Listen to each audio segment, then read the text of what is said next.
La ilaha illa anta subhanaka kunta mina zalimin. Subhanallah, alhamdulillah, Allahu Akbar. Hey, Allahu Akbar. Pull on my legal pad and jotted all my pain down. Attempted suicide, I tried to blow my brains out. Transportation made illegal, cash on Greyhound. Don't like the bus no more, I travel on the train now. Travel on the train now. Don't like the bus no more, I travel on the train now. Travel on the train now. Don't like the bus no more, I travel on the train now. Just know my precedent got heavy, please don't think of me no more. New collective in perspective, this ain't nothing like before. On location, I've been slanging cocaine, I'm on tour. Yoga poses made intentions to surrender on the floor. Release the tension from my shoulders, ain't no settling the scores. I grew older, heart got colder, love don't live here anymore. Love don't live here anymore. Love don't live here anymore. Thought I saw the finish line, but ain't no finishing these races. My feet hurting every day, barely sleeping, I've been pacing. Back and forth, back and forth. Can't move forward, going in circles, traveling back and forth. If home's where the heart is, then I ain't got nowhere to stay. Maybe one day find a place, searching for a new escape. Nothing's making sense as of late. This time knowing I'ma be okay. I done got in shape, doing great. Disregard my emotional state. Gratitude, I done found a way to smile, even though I had a bunch of hard days. Hey, free finesse 2 times. Ricky Harris. I'm riding a rental car, strapping my lap with that, and I deliver rock. The gutter up under me. All of these players around, they on me. Win, lose, or maybe with it. My grandmother loved me, she said I'm amazing with it. I made a great decision, a bright independent, I'm standing on nation business. Shout out my brother Slim, can't take what we was, like flip on a butter rim. They put me in jail for it, although I was innocent, set in the cell for it. Guess I done learned my lesson, button go eat, closing the cell door. I turned me some trash in the cash, I went bought her ass and she bought me a bag. Now we advancing, enhancing the swag, when I'm up in them racks, I'ma get some Chanel for her. I can't complain, cause I made a bunch of mistakes with the women I fell for. Blessings came, circling over my head, I see him hovering, praise to Allah, gazing up at the stars, I know he cover me, I say a prayer and it comfort me, don't let this come from up under me. All of these players around and they honor me. All of these players around and they honor me. All of these players around and they honor me. These players around and they honor me. All these players around and they honor me. All these players around and they honor me. All these players around and they honor me. All these players around and they honor me. All these players around and they honor me. All these players around and they honor me. All these players around and they honor me. All these players around and they honor me. All these players around and they honor me. All these players around and they honor me. All these players around and they honor me. All these players around and they honor me. All these players around and they honor me. All these players around and they honor me. All these players around and they honor me. All these players around and they honor me. All these players around and they honor me. All these players around and they honor me. All these players around and they honor me. All these players around and they honor me. All these players around and they honor me. They honor me. They honor me. All these players around they honor me. All these players around they honor me. All these players around they honor me.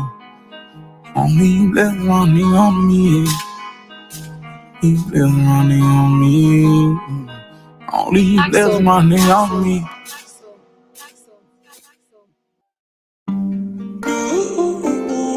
Whoa, whoa, whoa.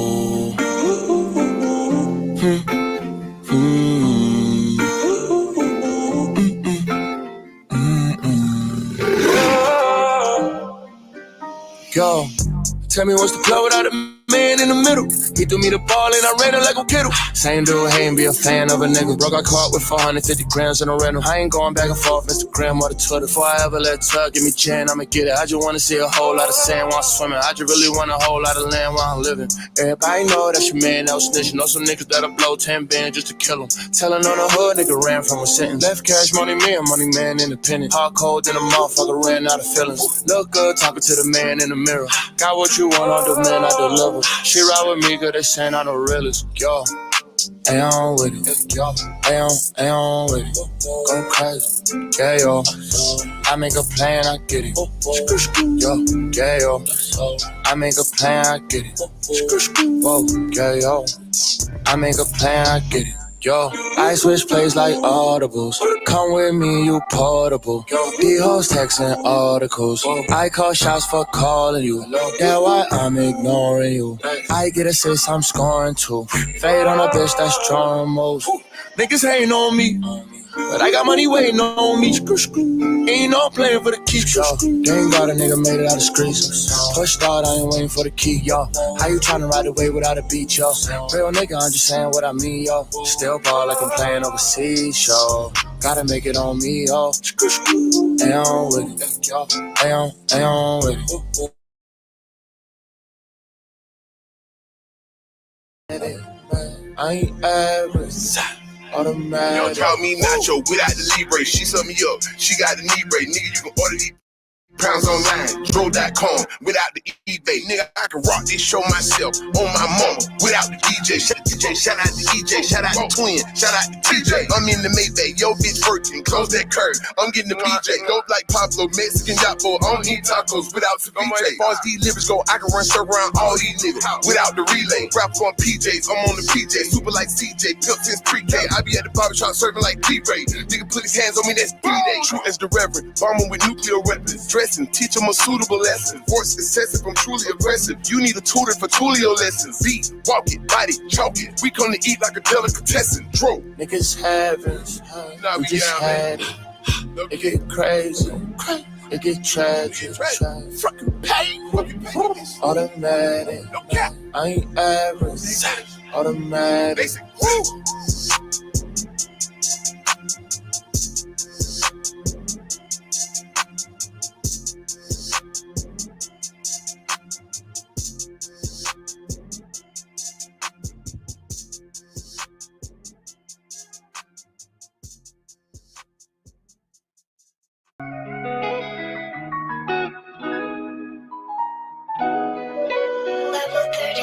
This shit been getting so hard lately.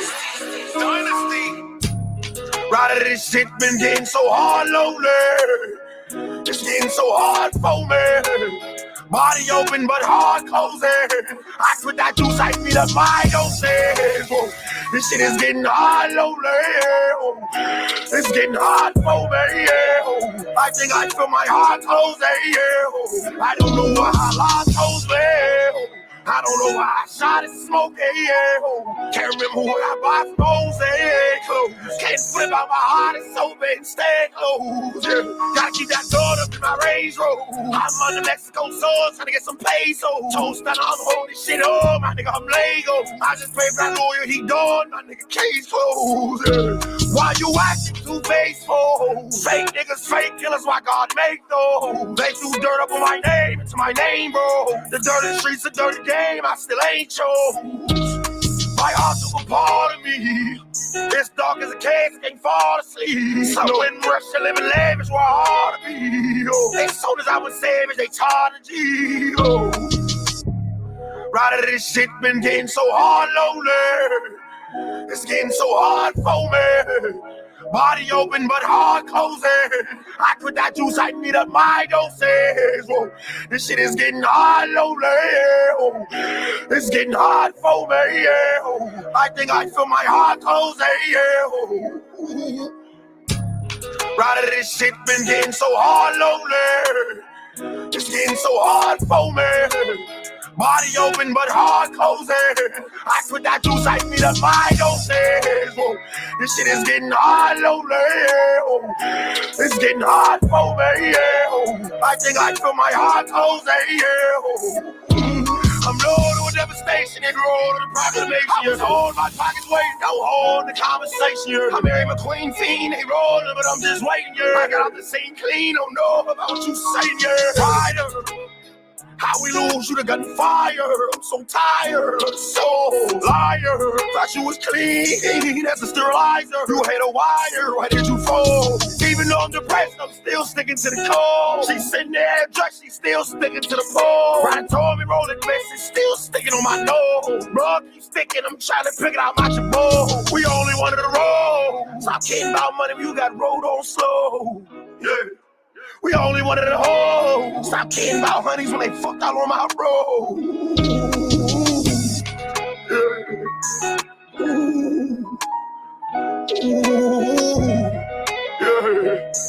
Plot out this, nigga. Right out of this shit been getting so hard, lonely. It's getting so hard.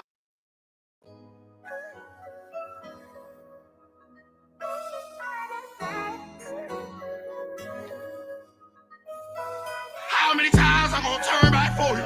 How many times did you turn your back on us? We was the gang. I thought that we were hang. Hey, that's Sledge on the beat. How many times I'm gonna turn back for you? How many times did you turn your back on us? We was the gang. I thought that you were hang. You let me feel in the shame. I'm still wiping dirt about my name. Still put you on the shirt and get you slain. I can't help it, girl, I'm hurting, feeling pain. I say nothing, you gon' feel me, put it tame. I might be the one to blame. I wanna see another chain. I really don't need me no more blame. It's already 200 when you see me in the frame. Ooh, I was a bad kid. Now a nigga going platinum without no alien. She don't want me unless I have it. Whoa, whoa. I sent out the money on my last trip. Whoa, whoa. I'm so hot you can't touch me, you'll get your hands burnt. I was hot nigga, luckily we got your man's murked. Low key, I turned a whole tee into a head shirt. Low key, that shit was on me, said I ain't have work. Put you under the green, you come to my damn turf. Nigga. Yeah, no, you know what I mean, cause I was the one that said it first. Nigga. Yeah, my mom was open up like a raw cause we ain't having church. The fighting pin in it, so when I'm clicking it, bitch, it had to burst. Outside slipping, got eagle vision, I ain't had to learn. He asked me, did I have some purple? Did I had to squirt? That ain't my baby, I can put it on my magnum work. Get a nigga mama dress, family suit the day that hurts. Smocking that clit, I know she had to squirt. Phone nigga bustin' spicy and shit like we was having jerk. Nigga jerk chicken. Put a nigga on the ground like earth dripping. Yeah, think a nigga can't surf, listen. This white boy, I got hurt pigeons. Like right off the head, got that kiss up in my pants now. Nigga, I couldn't stand him, so I hit him with his pants down. Still gripping, hopping in them vicious train hams now. Call my partners back up in that Bonnie, I can fag it down. Nigga, I'm too serious. Yeah, I'm screaming bitches. Oh, you hearing it? 2 niggas slipping, 2 new periods. Through my extension and I flew through Clarion with it. I'm so sick, I ain't noticed the virus. I'm flowing, I ain't noticed the mileage. I'm going as you rolling behind me. Holding rider and stunning, no niggas rolling beside me. Bitch, this big ass pistol is gonna go in your hiney. No DEA officials, I think gonna go on and find it. Pussy so wet, I'm going inside it. Niggas thought we weren't gonna step, going in violence. Sending long ass texts, I see her going in charge. I'm a blocker like a vet, go never mind it. Me and Stunner made that mess, bitch, we ain't go with a stylist. How you niggas ever was throwing a diamond? Yeah. How many times I'm gonna turn back for you? How many times did you turn your back on us? Oh, we was the gang. I thought that you would hang. You let me feel in the shame. I'm still wiping dirt about my name. Still put you on the shirt and get you slain. I can't help it, girl, I'm hurting, feeling pain. I say nothing, you gon' feel me, put it tame. Yeah.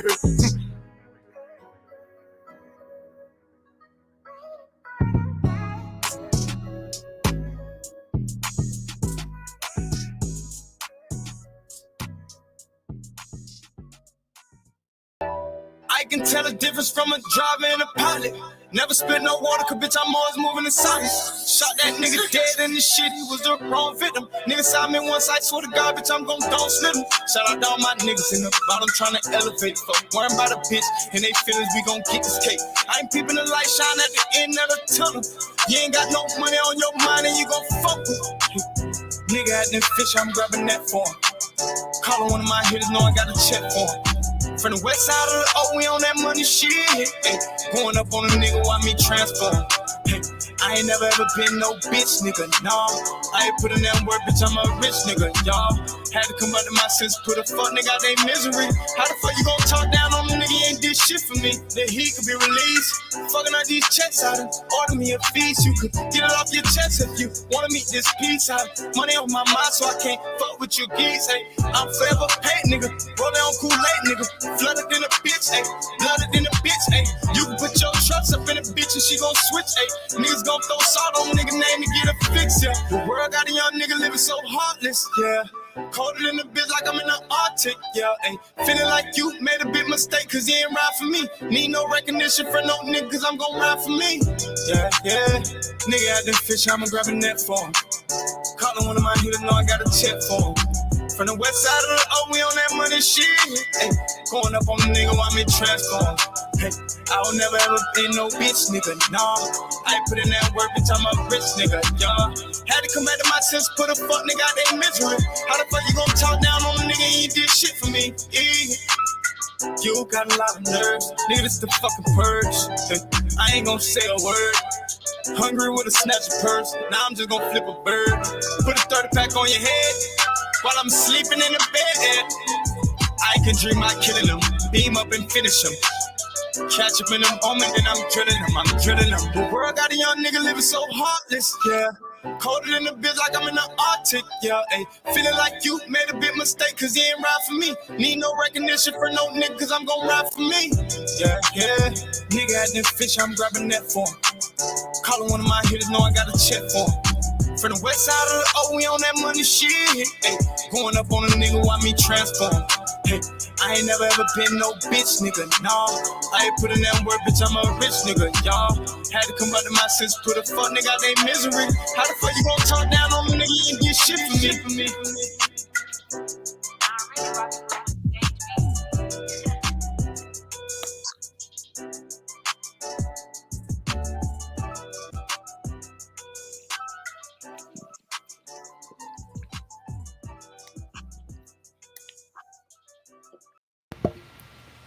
What's going on, OG? Everything's great. Yeah, bro. Everything kosher, man. You already know. You got a whole museum in there. Work of art's everywhere. Yeah, you got to. Where'd you get them from? All type of places, man. Everywhere, bro. I got them off a website called something trippy posters. My homie put me on. Yeah, my homie put me on. I got to go back in the archives and check that actual website out. But then I got some of them from, I think, 2 of them from Spencer's. I could definitely see Spencer having some different shit. Like sure. Online Spencer's or in-store Spencer's? In the store Spencer's. And what are they? What you mean, like the posters I had got? Yeah, like what's the art? Okay. The one I was showing you with the lady that was smoking, I actually got that out of Spencer's. Okay. I got that one because she glows in the dark with my black light. Oh yeah, that's a real trippy poster then. Yeah. All my artwork on my wall are trippy posters. yeah. Wait, so do you do any type of like special shooting with them, or you just kind of have them just for the vibe? Just for the vibe. Okay. Just for the vibe.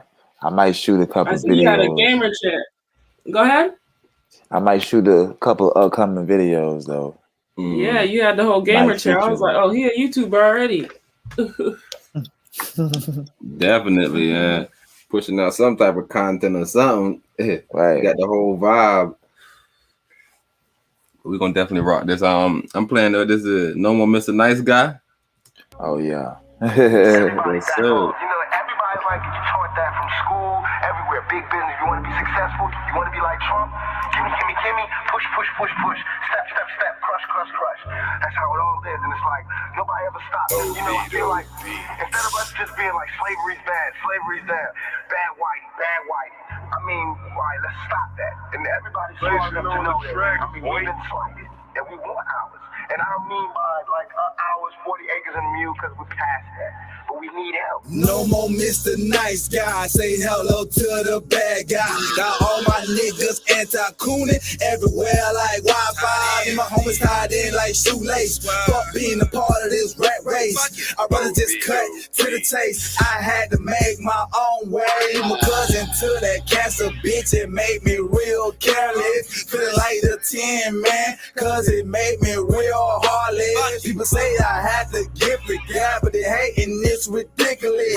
Practice what you preach, nigga, and stop being a hypocrite. 24 with an old soul, and I got the heart of a lion. It's okay to 12 to knock us off, but it's wrong we start these riots. I do this for the women that selling that pussy on the corner.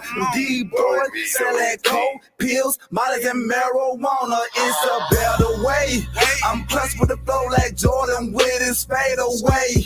And I just pray that we make it to see better days. It's a dirty world that we live in. People get jammed up by the system. The devil trying to make me his victim, but I stay praying, oh Lord knows I ain't slipping.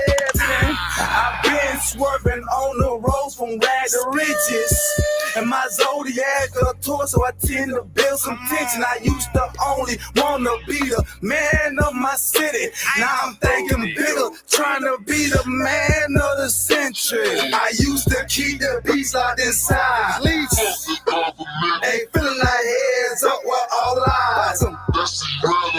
I used to be humble, no more Mr. Nice Guy. Feeling like Tony, say hello to the they tell us what they tell us with this lies. And the government dumb us down, so we force getting 9 to 5. If you read between the lines, they're finessing us every time.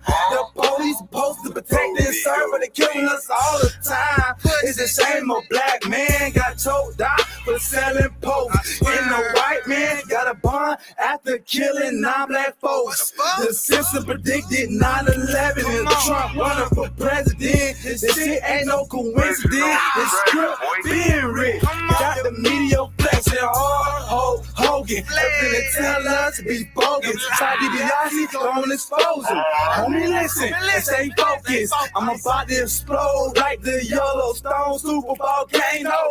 I'm Bill Ford, Trump, no dollars to Rango. I'm about to act an angle. They say the end is coming. If it's heaven or hell, I always wonder where I'm going. But until then, this in the gut is what I'm blowing. My formula is potent. This the realest shit I written. The real criminals are suit and tie. They need to be convicted. We need to come together as one nation and take over. America needs some new prescription frames. That's an eye-opener. Hit them with the finisher. Fatality is game over. Or us meaning black people, whatever you want to take it from. For us to be on our own 2 feet, we do need help. Because we have been here, we have been a good friend. If you want to make it a relationship type thing, we have been there, and now we deserve our payback. It's like, you got a friend that you don't never look out for. You know, you dressed up in jewels. Now America's got jewels, and they paid and everything, and they lending money to everybody except us. And it's like, you know, everybody need a little help on their way to being, you know, self-reliant. Alrighty, guys. Hi, and welcome to another episode of the Wise Magi Godcast. Today we are here with Professor Ras Natty and Khaldun. Thank you guys for tuning in and enjoy the show. The floor is yours, Benjamin. Hey, we back in the building, motherfucker. It's another Godcast. Got the God on the show with us, man. Always thankful for the special guest. Always thankful for my brother, man. What's going on, OG? Everything good, man? I want to start off on your end, man. Yes, sir. I mean, first off, man, I like to say peace, love, and abundance. Yes. To you and the goddess. Yes. Peace, peace, peace. Salute. Salute.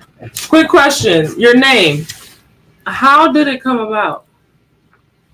Like the call part. More said. Khaldun.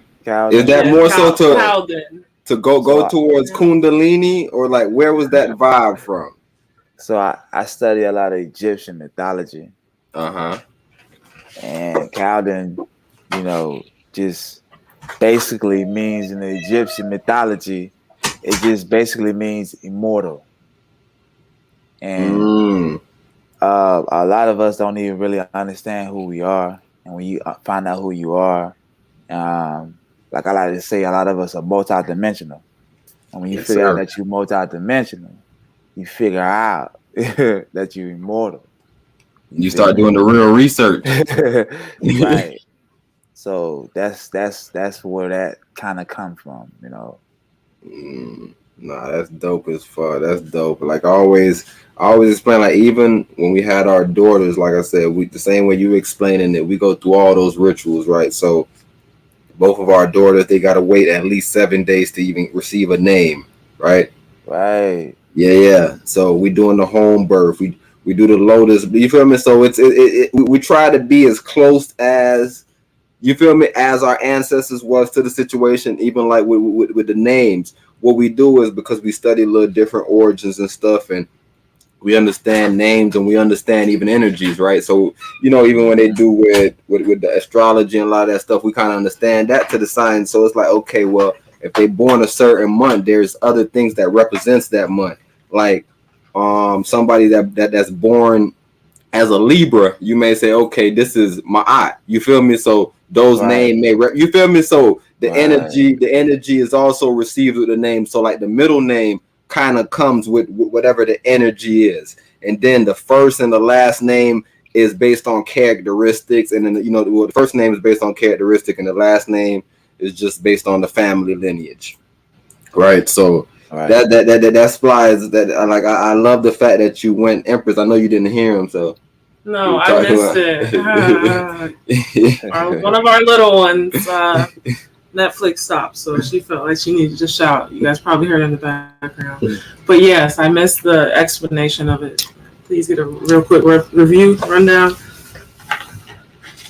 All right, first of all, he's just explaining that he's studying the ancient system, right? Mm-hmm. He's saying that he's seen parts in the system where this represented immortality, so immortal, right? But OG, I want you to explain for yourself, just once again, for the people that wasn't here or maybe kind of missed your explanation. He's going on that one.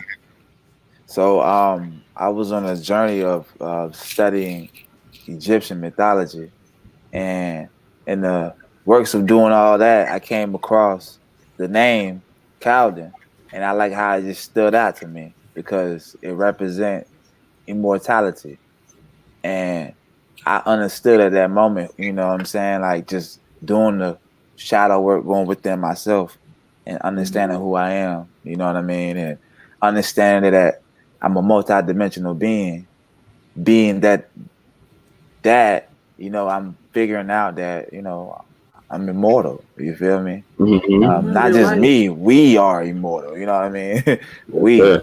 And yeah, that's what that name kind of comes from. So. Indeed.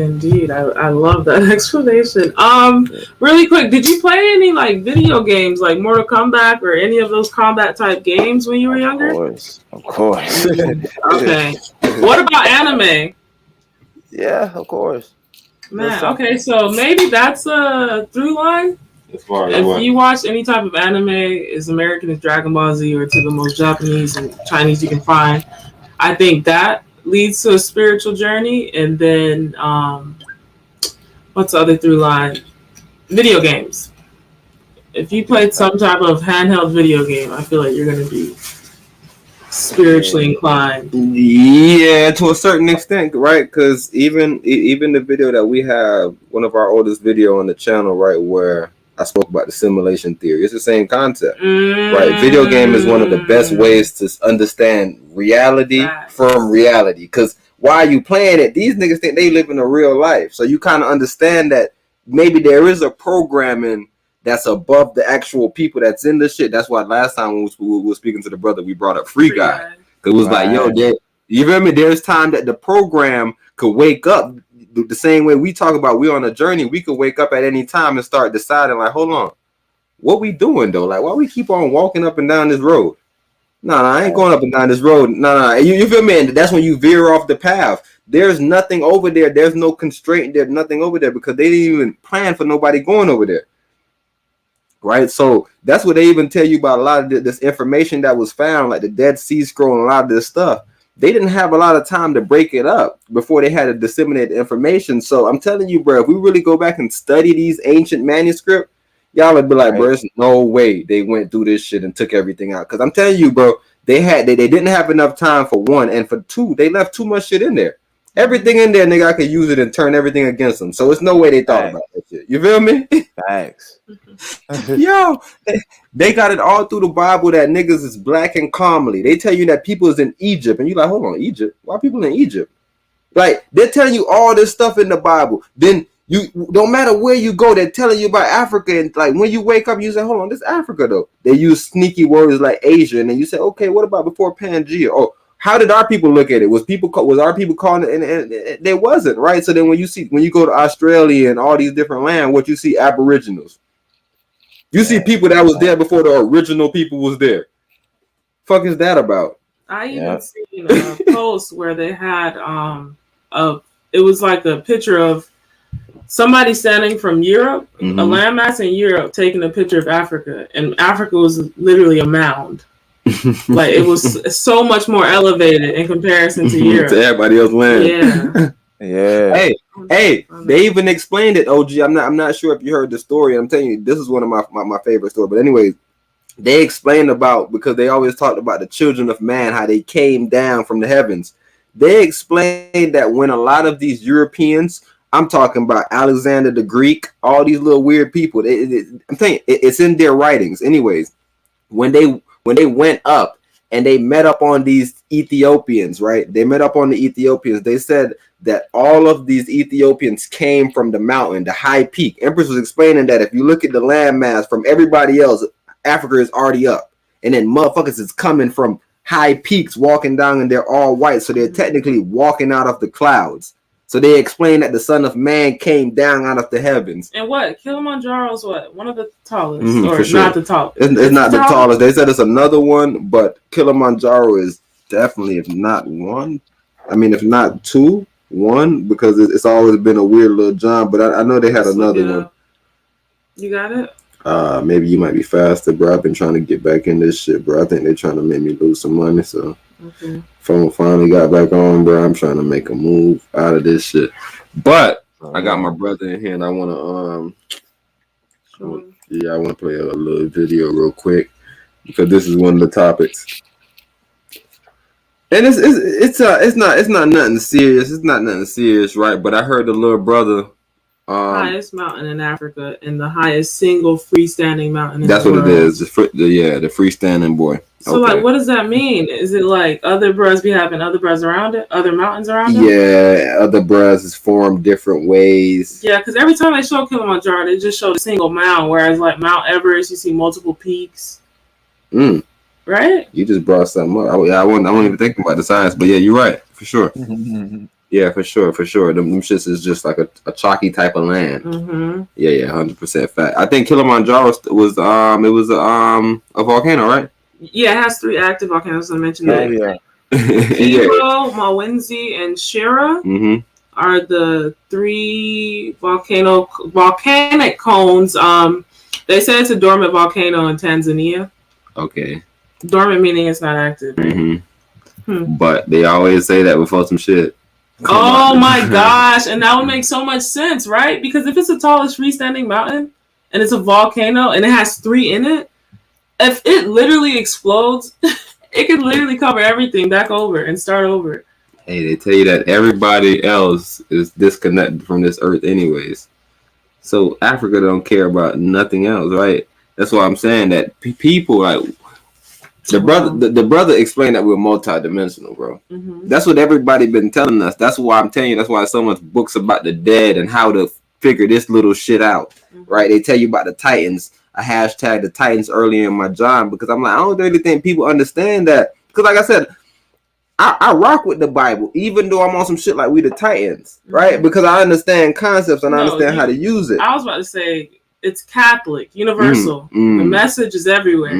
Everything is connected. A lot of people is New Testament. They saying that the Most High gave us grace, and I don't believe that. A lot of people are just one-track minded. That's I don't. Yeah, I'm not gonna knock no grace niggas, but you know that grace shit seems kind of weird, bro. It's like it's not. You could just do whatever. You saying that we could just eat meat the whole time, bro, none of the prophets ate meat. Who ate meat in the Bible, nigga? That did anything? Nobody.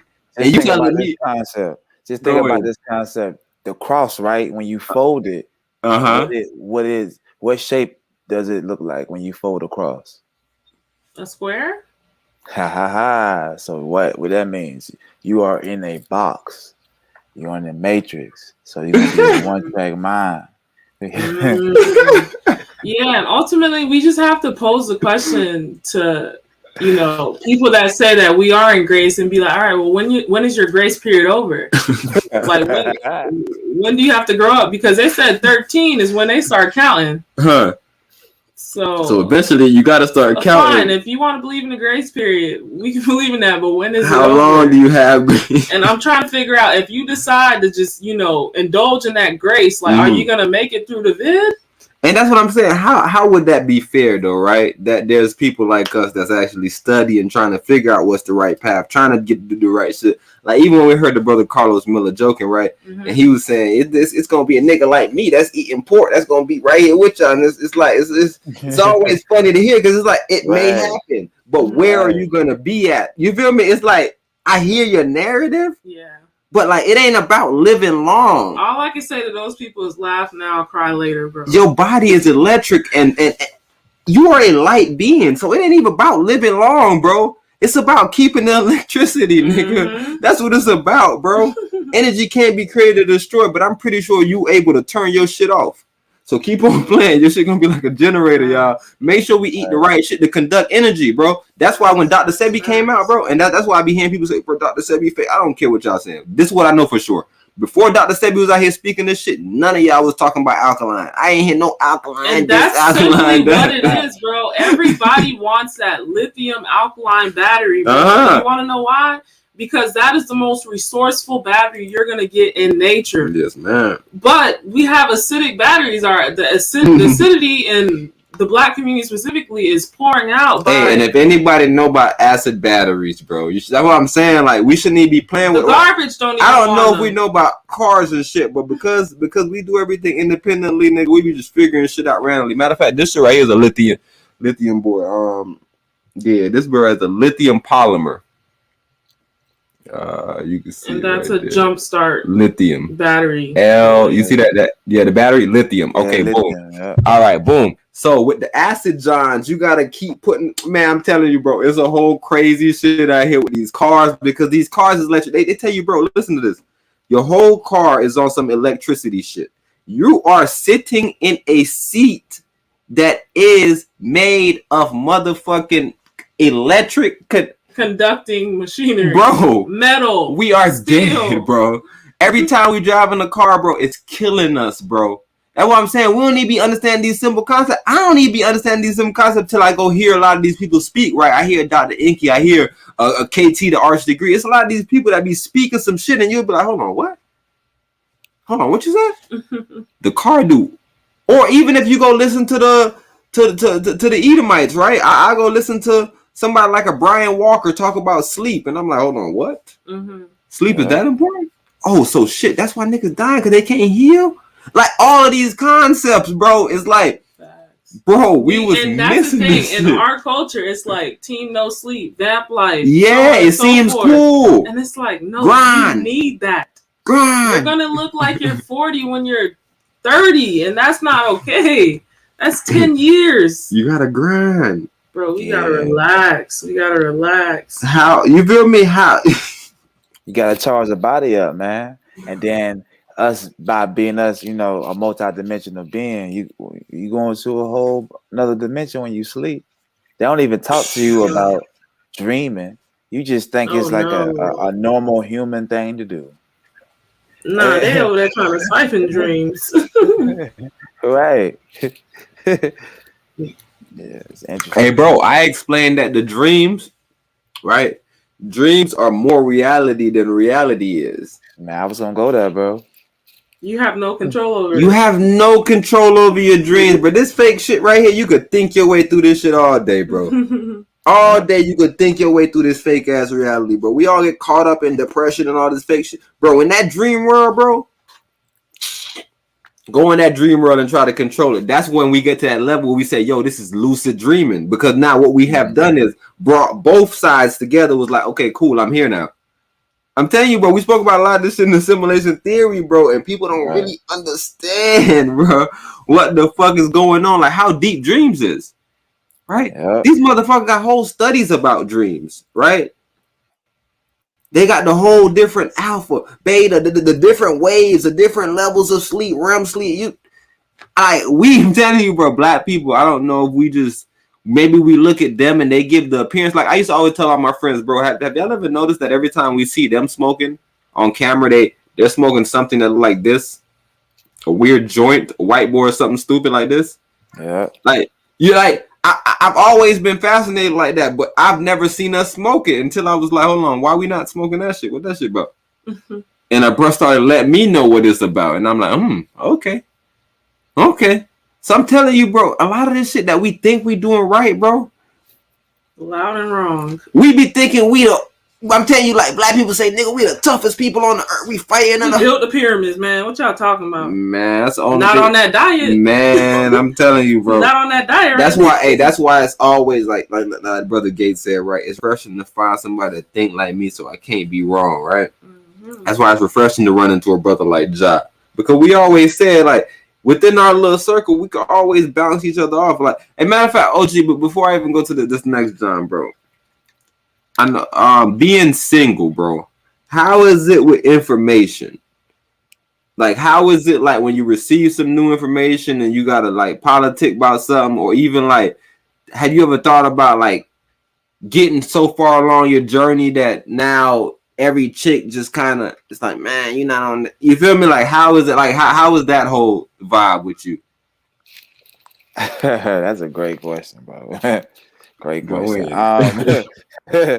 I mean, it's up and down. I mean, I don't really think too much of it because, I mean, at the end of the day, I mean, if somebody really likes you, I mean, they'll get the program, I guess. I don't know. Okay, I understand that. Yeah, I mean, and I'm very open. You know, I keep it. You know, I'm honest. And I communicate with them, you know. Like you were saying earlier, a lot of us don't understand that we're electrical beings, right? So with that being said, you know, a lot of us vibrate at a low vibration, so we feel like that's normal. So when you open your third eye, you start to raise your vibration. Mm-hmm. So you kind of separate yourself from people that's vibrating low. But, you know, by you having that love, you want to bring your family and your friends to that, you know, level. Even your significant other, you know what I mean? So it's all about, you know, being patient with people because people wake up at different times. Mm-hmm. And then sometimes people that you force it on, right, they can't handle that pressure right now. You know what I mean? Mm-hmm. And I don't want to add that. So, I mean, I kind of just spoon feed the person. Mm-hmm. And everybody different. Like I said, I kind of just spoon feed them. So I just have like open conversations. I'm going to always be me and vibrate high. You know what I mean? Yeah, like I said, the main thing, right, it'll just be growth, right? Yeah. We can't really be like, yo, you're not at this point, but right, it'll just be just seeing constant growth. Right. Or at least open-mindedness to where it's like, I don't know about that, but shit, let me go check it out. You feel me? At least that, bro, is what I would ask for. But like I always ask my homeboys this because it's always fascinating because it's like a lot of my homeboys, right, they'll come around and we'll politic for hours. Like I'll be hitting them with game, blah, blah, blah, blah, blah. We'll do some research, blah, blah, blah, blah, blah. And like they'll be gone and they'll come back at the same spot that I just left them at. No conversion. The same spot I just left them at, but I know why they're at the same spot, right? Because they're dating, right? They're in relationships, and 90% of their surrounding isn't what I'm on, bro. So how could you keep that facade up or even the reality up? You feel me? Like around so much people that's like, man, what are you talking about, bro? What type shit? Yeah, I'm not on that vibrating low shit, bro. You tripping, bro? I'm about vibrating. Right. No, bro, I'm not vibrating, nigga. You vibrating by yourself. The hardest work is working on yourself. Dude, Show me the picture, bro. Yeah. My skin crap. There's no way at the fat. Hey, that's the concept. Yeah, that's the process right there, bro. I swear that's the process. Man.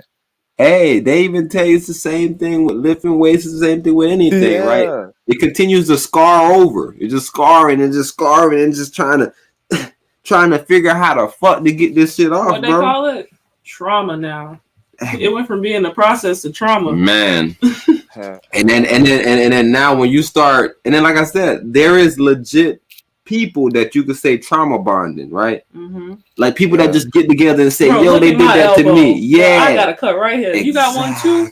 Bro, I got that same cut right here, man. Exactly. Man, that floor dead wrong for doing that to us, bro. But what they do is they spread it out in a broad scheme and they try to get everybody in it. They say, nah, you trauma bonding too. What you mean I'm trauma bonding? Because I'm waking up? Man, look, all y'all boys, whoa, look at y'all Hoteppers. Like, just think about it. That's the thing. Like, yo, you a Hotepper. Yeah, it's like they give us this, I believe in peace. Peace, my brother. Nerdy that we like, we're geeks that like that worship women type shit. And that's the whole shit. They think it's just like Shea Butter women lovers. Yeah, with like glasses, nerdy glasses. Head ass. Yeah, bro.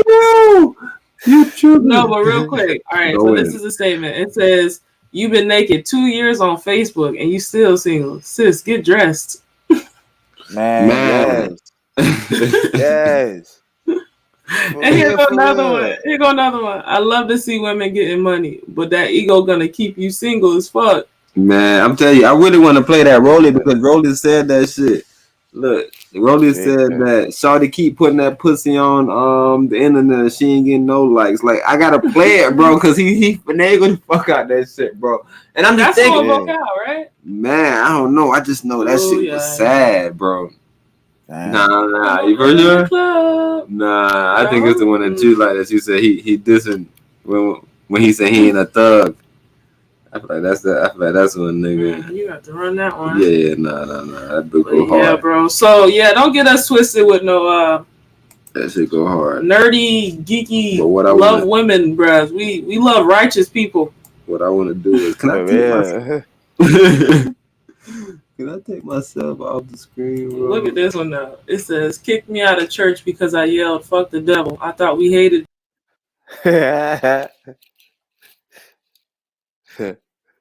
You feel the pressure of, I see it all the time. Parents will be like, you have a responsibility because kids are watching you. Raise your own kids. I feel like I used to, but now it's just like,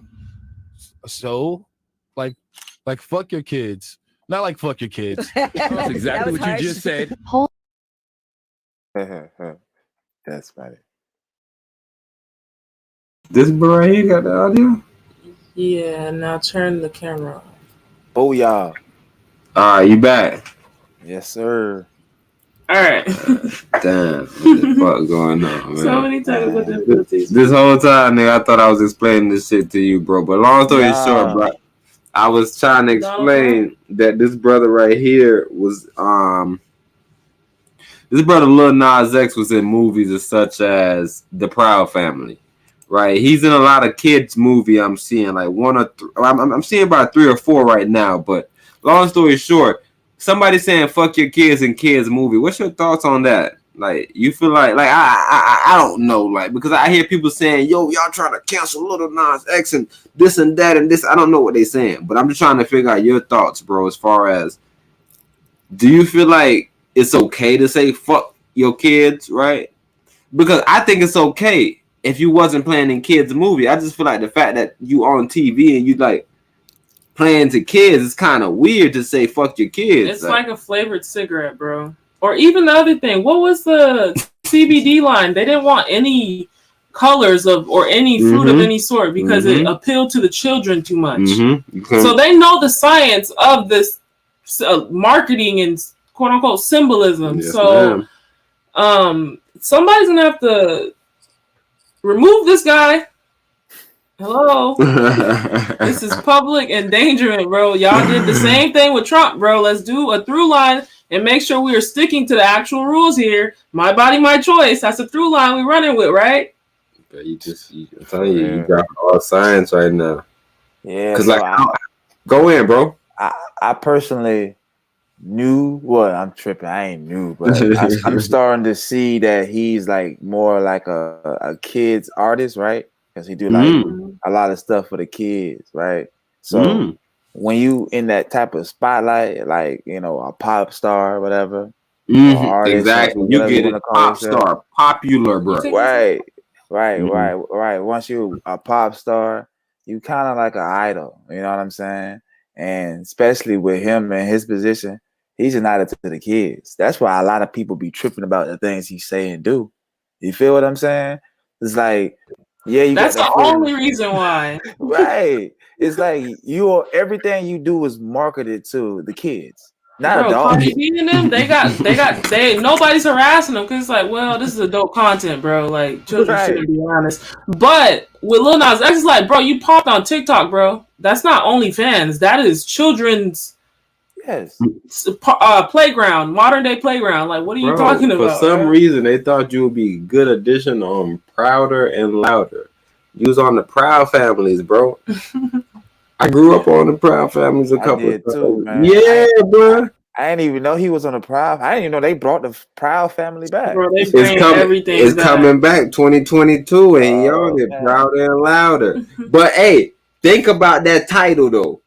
Think about that. Bro, I already heard that. Look. That shit just hit you like a boulder. I already heard that. If you would think about it, it's like, wait, hold on. So when was y'all loud? Oh, y'all talking about Sodom and Gomorrah loud? Man, they loud right now, nigga. Huh? Like now, I'm like, hold on. Is this like an infest? You know, I ain't gonna do that. I'm not gonna do that. But hey, I need to send my other thumbnails. Cause I'm a thumbnail creator now, y'all. So y'all gonna see different thumbnails on the show. Say Tiggy already liked it. This it? Oh, crazy ass nigga with the thumbnails. I got another thumbnail coming up for the next topic. Let's go. You ready? Mm-hmm. All right, so I'm about to send it through right now. I'm gonna need you to go grab it. Wait, from where? For Facebook. Okay. Nah, I'm really gonna find that image. You need an image. But yeah, bro, we gotta get him out of here the same way y'all banned Donald Trump.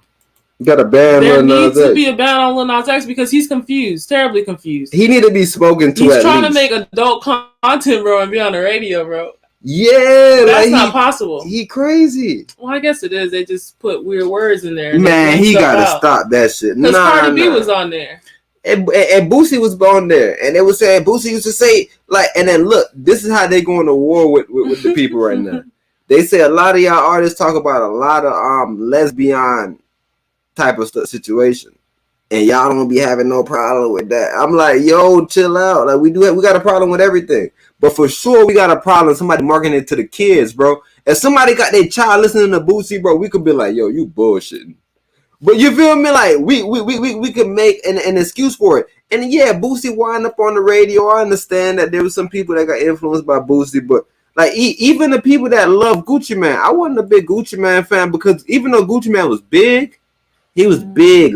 He was like you feel me? Like a big small nigga. He was like amazingly big small. He was a reason. But the industry, so I can't even be mad. The only reason why he's like almost A-list now is because of DJ Vlad, I think. The industry's whole point is to push bullshit to us, though, to mislead us. So me trying to make an excuse for why these niggas was big, it's no point. Because they're only big because they're misleading the people. That's all it is. Yeah. Because they don't talk about nothing that they're really doing or none of their real life. And it's not necessary that they're misleading the people because it's not intentional with them bros a lot of times. It's like that's who they are. It's just like that's who they resonate with because unfortunately the frequency it's not that hard to palate. I'm telling you, bro, Lil Wayne was a problem, bro. Them up north niggas be hating, bro, but Georgia Bush. Georgia Bush. Man, come on, bro. Don't act like y'all don't remember Lil Wayne talking about this shit, bro. Oh yeah, we all the time. But I want to speak about this situation next, though, because Lil Wayne led the way. Right now, we got a bunch of craziness going on in the country, right? And OG, have you been hearing about the craziness going on in the country? When I mean the craziness, I'm talking about like as far as the immigration shit. Let's just start right there. Have you been hearing about how many people been in the country?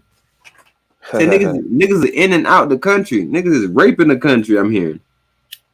In and out. Yeah. Man, that's all you can do for me. Go ahead, bro. My bad. They need the immigrants to come in and out. You know what I'm saying? When you hear them bitching and complaining, you know what I'm saying? They just do that shit for entertainment. But they need them folks to come in and out. That's you know, for money and free labor and shit. But anyway, with that being said, I know you guys heard like I want to say 10,000 or a little over 10,000 Haitians came over here, and they, the Border Patrol got upset and rounded all of them up. And even though it's going to cost them a lot to deport them, because you got to put them all back on planes and shit, they gonna do it. And then meanwhile, you got all these Afghanistan people coming over here, and they just getting free American benefits off the dribble. They getting damn near $3,000 per person to come over here to start a new life in America. They get all the benefits, bro. Yeah, and then on top of that, they're not even forcing them to get the Jabberwocky. You know what I'm saying? So it's crazy. You know what I mean? So it's real suspect, when it comes to immigration.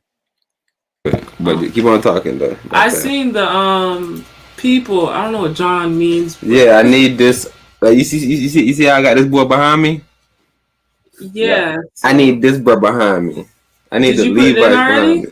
Man, that's what I'm saying, bro. It's on the Facebook, bro. How did you get this one over here? All right, I got it. But nevertheless, bro, they were saying that the Haiti people aren't even trying to come through. Right now, they're not trying to come through America anymore. They're going to Costa Rica, and they're going under the guise of like having to pick, like becoming a migrant worker or whatever. So I think they stay in Costa Rica now, the Haitians, and then from there, if they get to Costa Rica, they try to get into America through Mexico. And it's like, bro, imagine that shit. Right?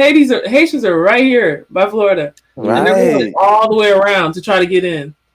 And we just seen a whole bunch of African type bros in Mexico get caught in the mattress, right? Mm-hmm. Yeah, bro. So a lot of bros trying to get in, bro. Man, that's tough. Man. That's crazy. But hey, but that's why I fuck with the brother Ja, because I was just. If y'all can see my background, bro, I guess Empress getting my background right now, bro. Mm-hmm. I already saved it, bro. I got it as my background already, plus. Mm-hmm. Like I'm already rocking with it right here.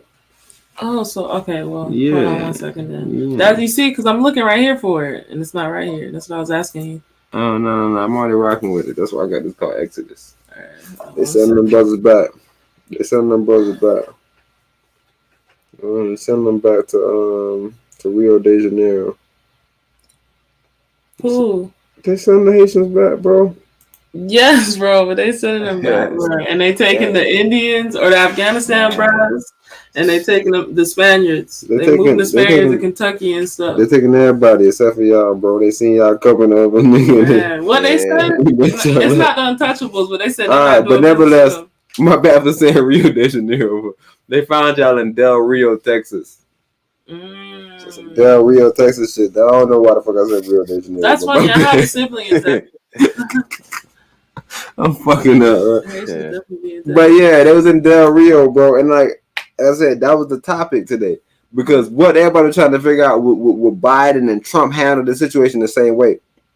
Off rip, like I said, somebody brought up the fake Trump story. But nevertheless, off rip, I know Trump wouldn't handle it the same way because that would never happen under Trump. So I don't know what would happen, but I know for sure it'll never be a situation where so much Haitians are in a place illegally under Trump. So that wouldn't even happen. Like, we don't even got to second guess it.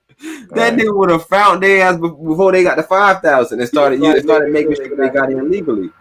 And remember what we always explain, Empress? Him and President Jovenel seemed like they was close. I told you the whole CARICOM niggas seemed like they was mad at Jamaica and Haiti and Puerto Rico, I think for sure. Nah, that's U.S., right? Nah, CARICOM. This is the niggas that's over some reparations. That's what I'm saying. Puerto Rico's U.S. territory, so how would they be in there? Oh, they're not part of the CARICOM. Also, maybe fuck them. Yeah, maybe it's not them though. But whoever part of the CARICOM, for sure I know it's Haiti and Jamaica. Maybe? Cuba. Nah, Cuba, 100% fact. Haiti, Jamaica, and Cuba. They went and met with Trump personally and had some dealings. And niggas was like, yo, this is what we want for our people. Nigga, we don't even care about all that coming back and forth. Just make sure people are straight over here. And Trump was like, yo, I like that plan. So when you see Jovenel was over there. He was telling the people that, yo, we switching this regime up. They assassinated him. I don't know who did it. His wife saying it was crazy. They said it was a lot of who went over there, babe? Who killed Colombian people? Yes, Colombia. A lot of Colombian motherfuckers killed them, and it was 2 Haitian Americans, I guess. It's Antigua and Barbuda, Bahamas, Barbados, Belize, Dominica, Grenada, Guyana, Haiti, and Jamaica. So Puerto Rico not in it. All right, so it probably was Cuba not in it.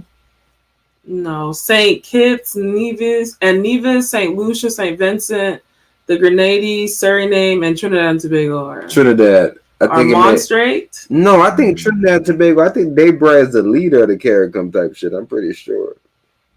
Okay. Yeah, I think. I remember us researching it, and we kind of like separated them for some weird reason, like Trinidad and Tobago and the rest of those countries that I just read, because there was some type of odd split, but I can't really remember right now. I think it's some weird governance type of shit where they got some governance tokens.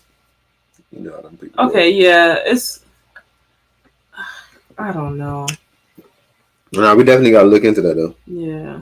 We definitely gotta look into it. But as far as this Haitian shit, bro.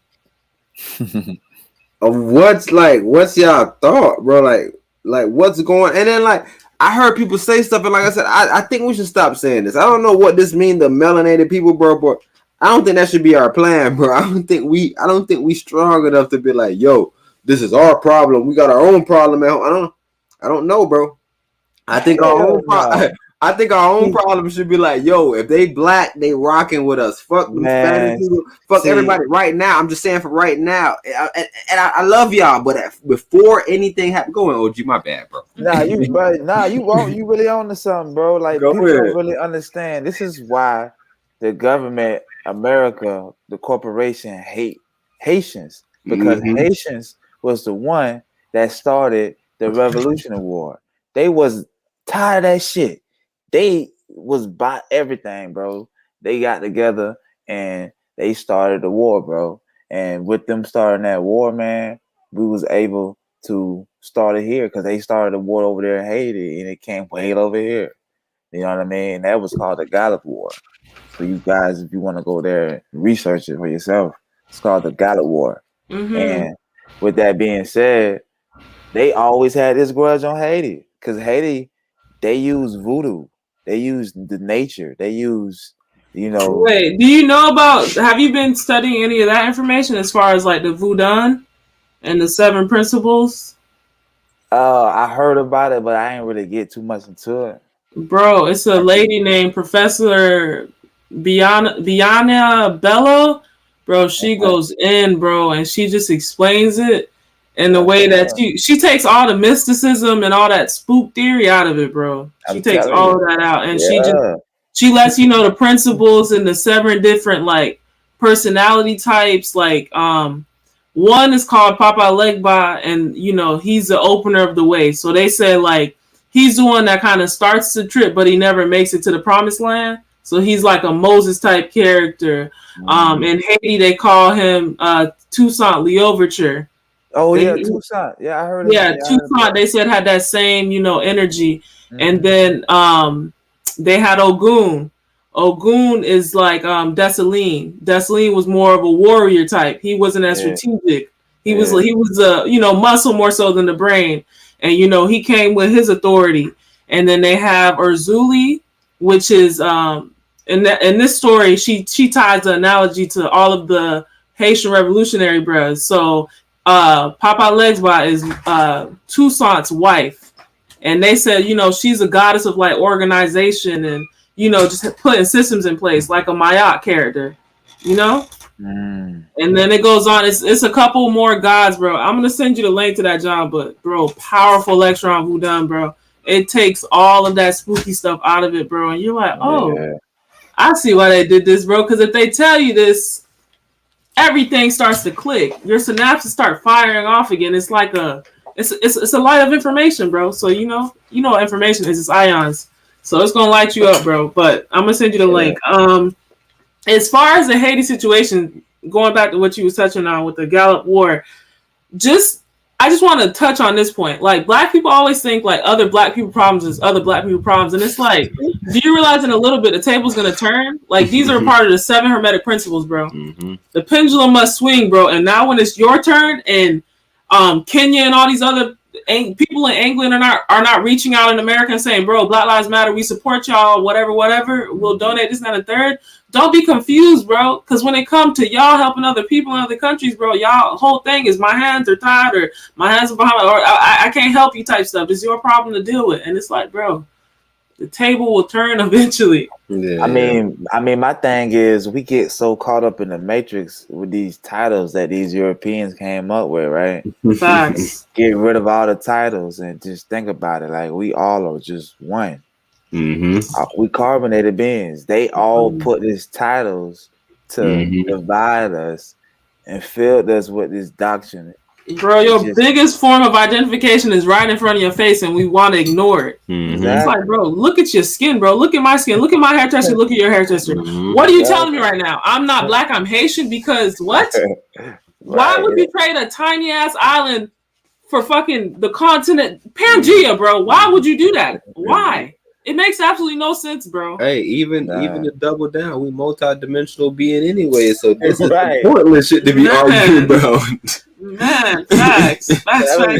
Once the niggas really remember, because there's levels to this, bro. Our whole goal is to transmute this shit. Even when we explain to niggas as far as us being titans, the ancient ones. You feel me? So it's so much myth that's behind people like us. So it's weird to me for sure. But like I said, I heard the discussion earlier and I thought it was super weird because these was a lot of corporate people, right? So you heard how corporate heads thought, they're not really using a lot of the science we're using as far as what we may know is this and that, but they just using as far as like, bro, you tripping.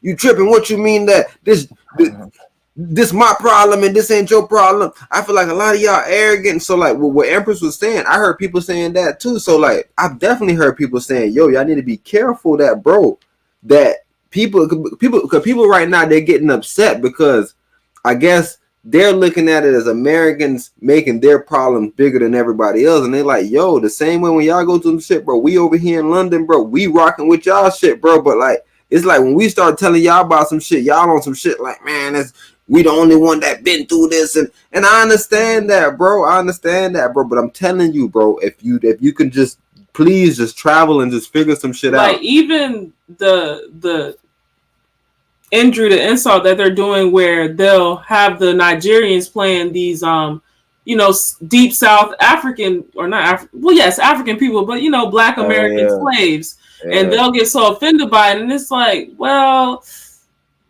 like, what are we really offended by? That they did an amazing job playing your character, or that if we hired you to do it, you would have had so many diva stipulations on how much you want to be paid, so on and so forth? Nah, see, the one thing with that one though, just a small little pushback, is the imagery, right? It's the imagery, but I guess there's Jews that play dumb parts, but yeah, I just don't like the imagery. Like even when I seen Oprah playing and I don't like the imagery. I don't think melanated people should play those imagery. Oh no, not at all. Yeah, those films are redundant in general. They ain't playing good. They played it coonish. They played it terrible. Who the fuck was that you was playing? Was that Nat Turner that you pretended to play? Right. That nigga gave it up like fucking pussy puss. Was that Denmark VZ that y'all was trying? No. Like that's really the problem. That's the problem. Like, who the fuck is these characters that y'all playing? These are asswipe characters. All those characters from fucking Roots. That's a fake ass story. No real story like that. Like, why don't we play real stories? Like, we bullshitters, bro. That's the only problem that I do have as far as the pushback. I don't think we should play those asswipe movies. I even heard a Jamaican brother say, I don't think people should do that. I think the problem Jamaica have is that they don't worry about their people. They put outsiders first. No, that's not the fucking problem, bro. The problem is that melanated people are getting their ass whooped, bro. It's fucking white people in Jamaica that's eating, nigga. It's not about outsiders, nigga. It's about melanated versus fucking non-melanated, bro. It's about carbon being versus motherfucking floating beings. Bro, and it goes, we were just watching that documentary of India and their colorism issue. Yeah. It has nothing to do with, I'm telling you, your location is irrelevant, bro. I don't give a fuck about it's your that skin, shit, bro. The ID is in your skin, bro. They looking at you, bro. They're not blind to that fact. You got to, I'm telling you, bro. If you don't realize your gift, that's your problem, bro. But they realize it. But our people get so smart, they think they know economics. They start saying shit like, yo, you know what it is? There's too much immigrants in here, bro. The immigrants are taking the jobs from the Americans. The Americans can't find a good job. There's a bunch of nonsense, bro. The same thing the Jamaicans are saying. The Jamaicans are saying, yo, the Chinese people coming here, they getting the good jobs. The Haitians probably saying, yo, the French niggas come here. Everybody got a bullshit ass story. It's like, yo, no. French, Chinese, I don't care what they is. I bet none of them, the black ones, coming here because there is original Chinese people.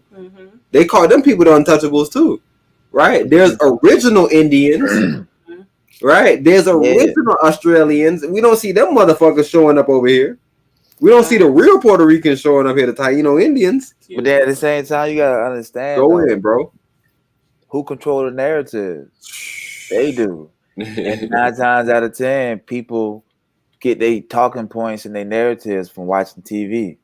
You know what I mean? They watch the news a lot. So the news always put that immigrants coming into the U.S., they always put a percentage of how they taking other people's jobs, and that creates division. They do, they do that all the time because they want to continue to create division. Every time you gotta treat the government like a musician. All they do is they ain't doing no fucking magic, bro.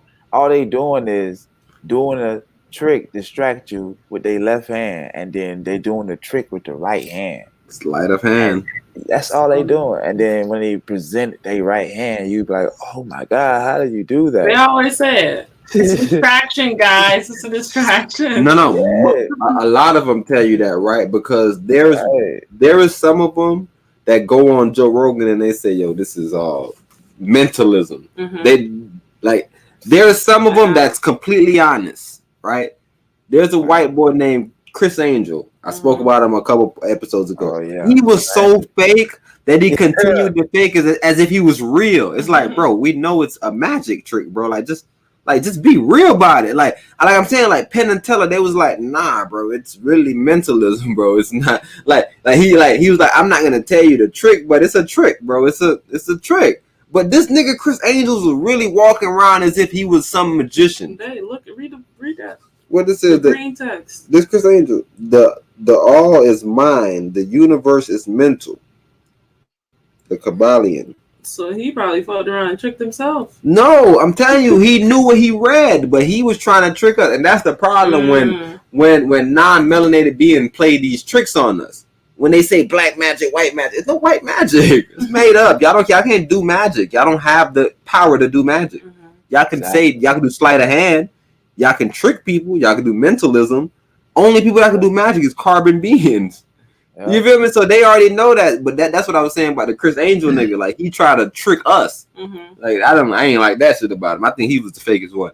All the other ones though, I feel like they was legit. They was like, yo, I'm faking it, bro. Like, I practice these tricks a lot. Right. Chris Angel, he was walking on water. I don't even know if y'all remember that shit. Like, I was randomly watching this as a child, bro. Me too, bro. Like, I kind of remember Chris Angel, but not from TV. The white boy with the little blonde. He had his own show. He had his own show. Yeah, yes. You from Vegas, so you probably seen him. I remember him doing a show in Vegas, but I don't remember TV shows in Vegas. He had his own shit. Yes. That makes sense then, because it's money involved. So yeah, he used to walk on water. And I think one of them showed it. Yeah, I think he had a glass. I don't know what the fuck he did. I remember one time he had walked over a water. He was at the pool, and he actually had people at the pool, and they were trying to make it seem like they was like they had went under him and shit. It was just crazy, man. On TV bro.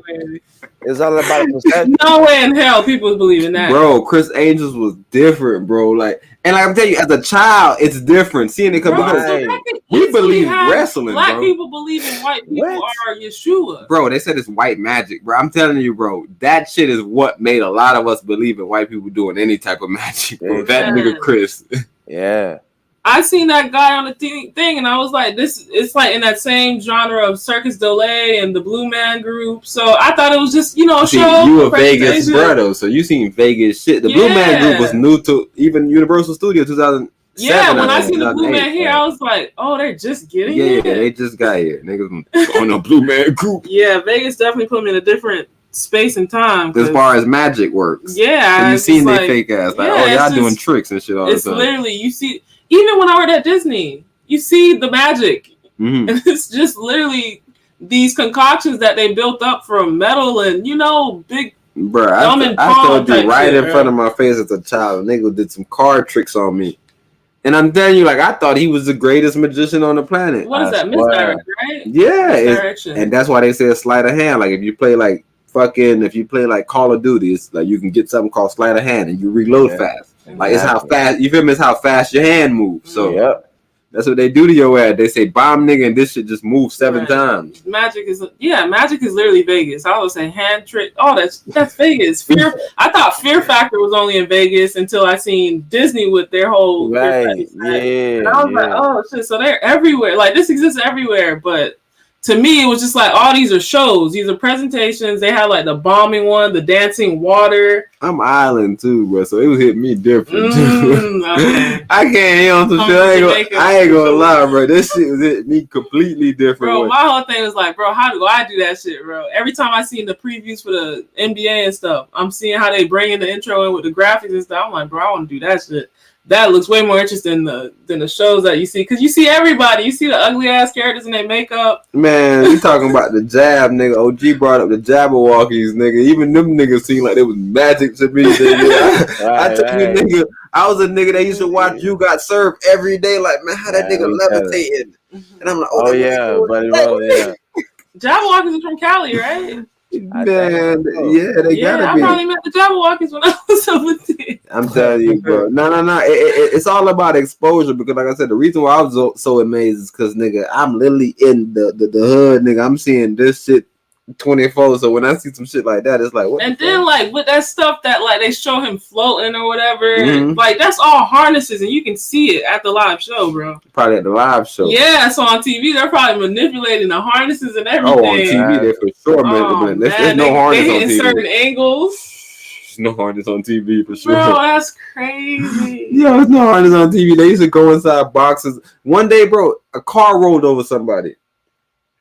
Chris Angel. Like, matter of fact, I'm telling you, but they used to have wild shit on fucking TV as a child, bro. They did all that stuff in Vegas. On the strip, they had niggas pulling the Johns, the semi-trucks. Mm-hmm. They had all that type of stuff. I don't know about bros being ran over. See, but I watched the bro pull the semi-truck to figure out it was fake. Because one of them came to the YMCA. Fake? Yeah, one of them came to the YMCA. No, it ain't fake, but they got neutral type. They got that neutral. They're not pulling apart fucking vehicle like they made it seem. Like it's a dead weight. Yeah, it ain't hard. And I think the dude started off going and then put it back in neutral. Yeah, because when I seen the whole shit, it was completely fake. Nigga, that was real to me. I was like, bro, that nigga is strong. No. I seen him in person. Like I said, some of them are strong, but the dude that was winning all those, and what I'm talking about is the shit when they pick up a bunch of dumb shit. When they pick up big ass rocks and they move and they run with shit on their back. That weird one. Right. He won a bunch of these. So maybe he was good at a time.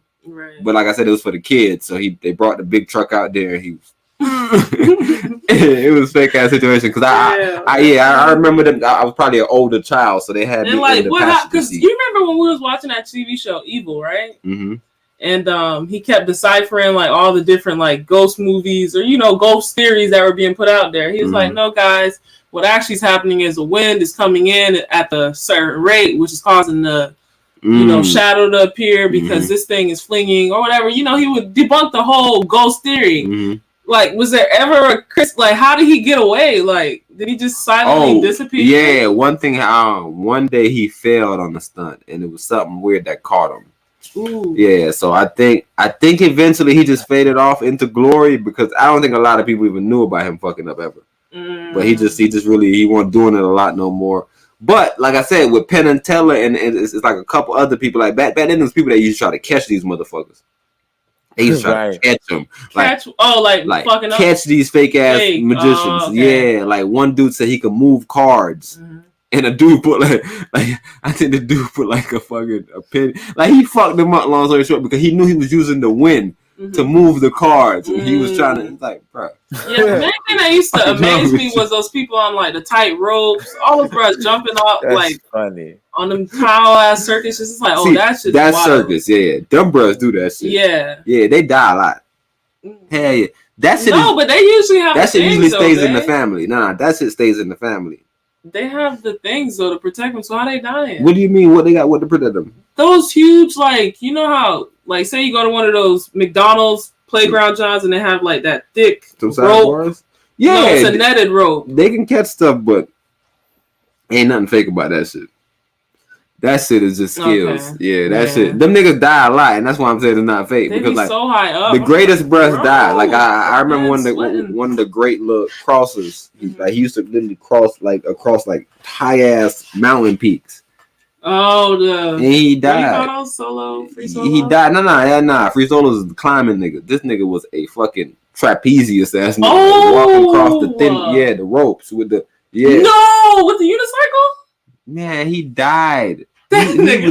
He was wild, but like him and his son came next. I think his son died too.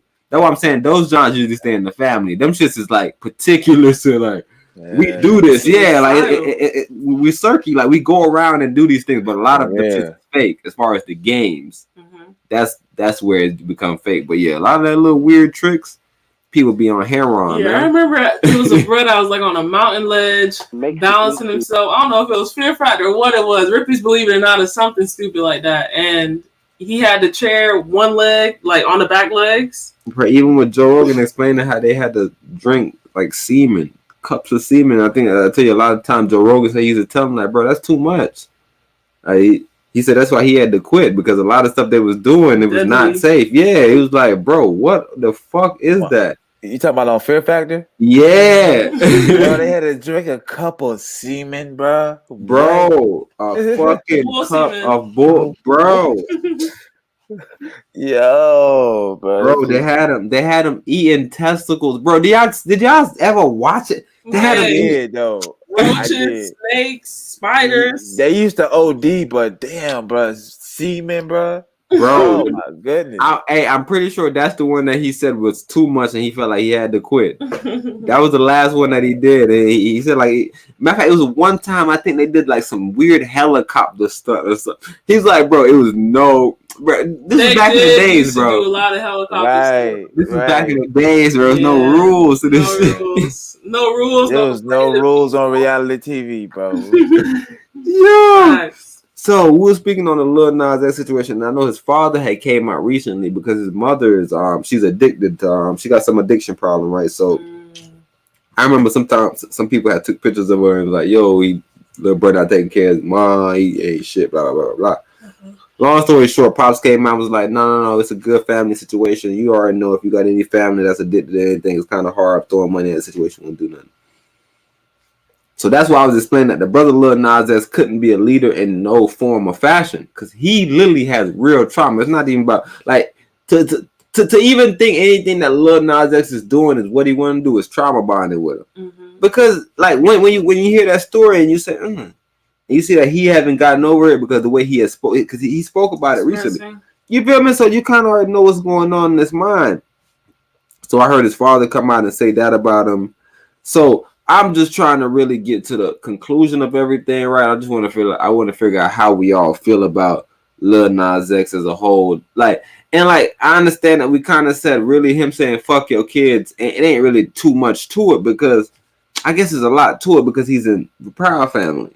But then we was like, yo, you know how them niggas took the Pride over, bro. Maybe the Proud Family is his show, right? Yeah, I just really think it's a matter of wherever the money is, bro. I'm there. I don't know if he's a genius or just being used as a tool, but the man started off as like people are pulling out different black country music artists saying, "Bro, we've been in country music. What are y'all talking about?" Yo, I'm telling you, people fought so hard for this man. Bro, we started off so well. Like, hold on, what y'all doing? People fought so hard for him. They was like, "Yo, racism. These crackers trying to keep a black brother down."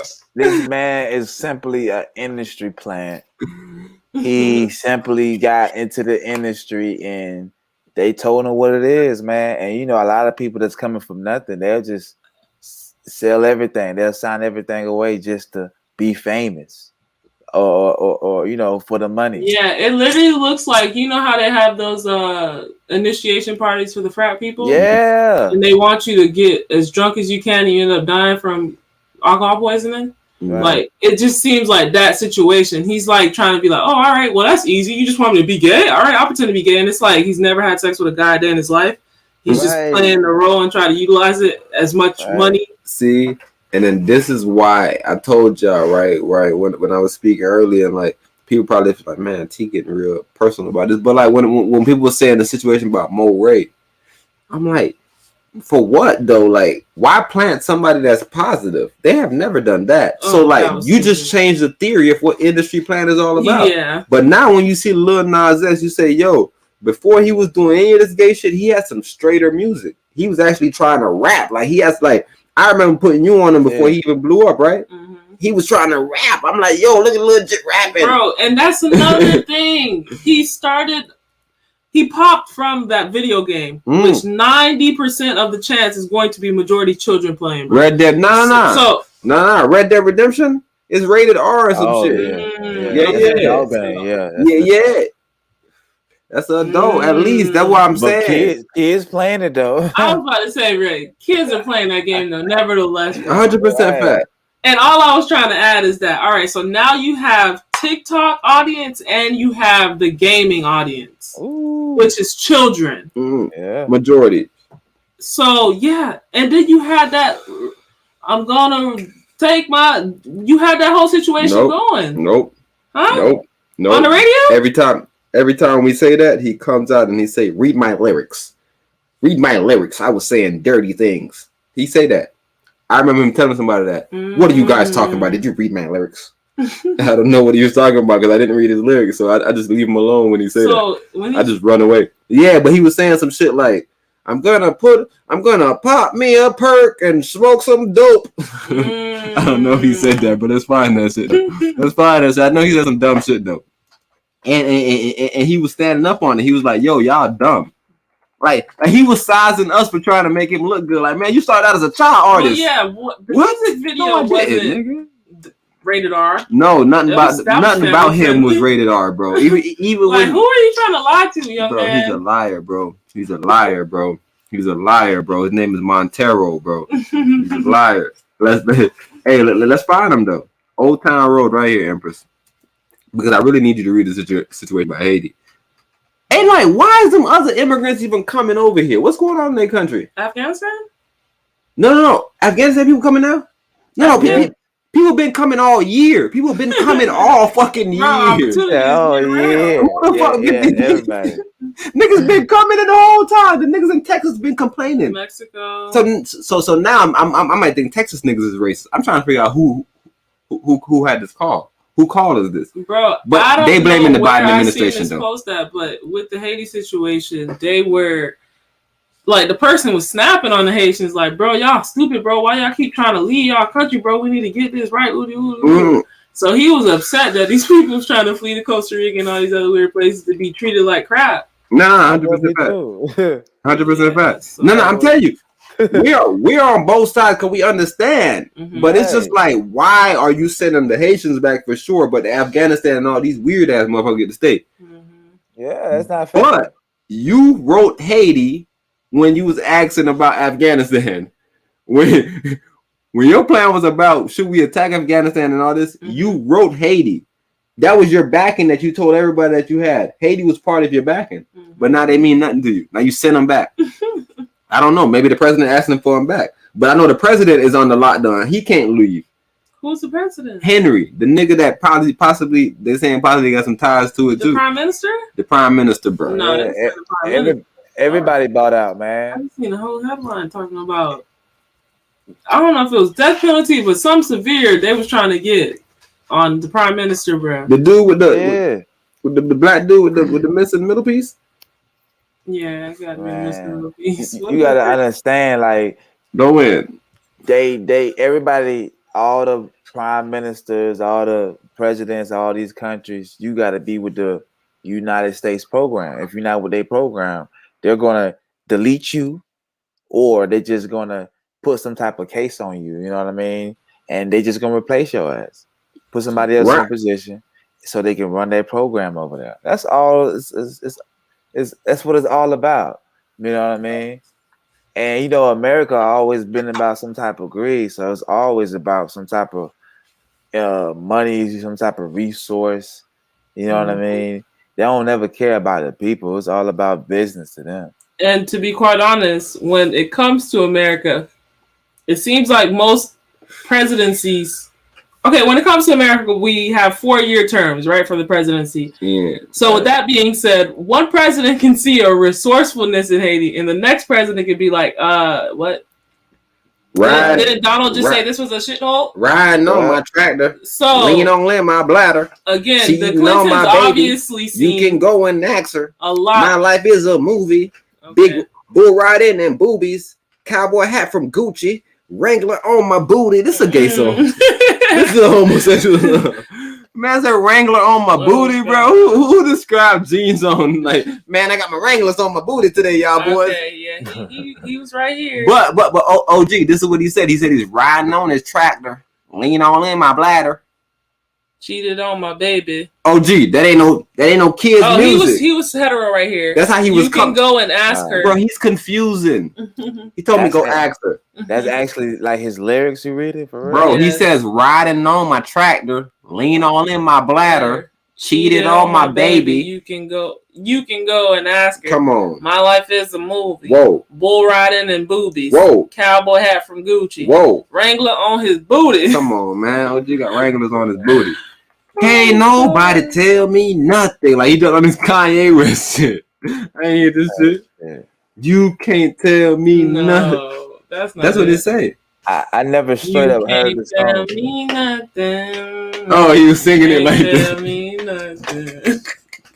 That nigga stole niggas lyrics though for sure. Yeah, I'm gonna take my horse to the old town road. I'm gonna ride till I can't no more. I'm gonna take my horse to the old town road. Yeah. I'm gonna ride till I. Yeah. So he had 2 verses, bro.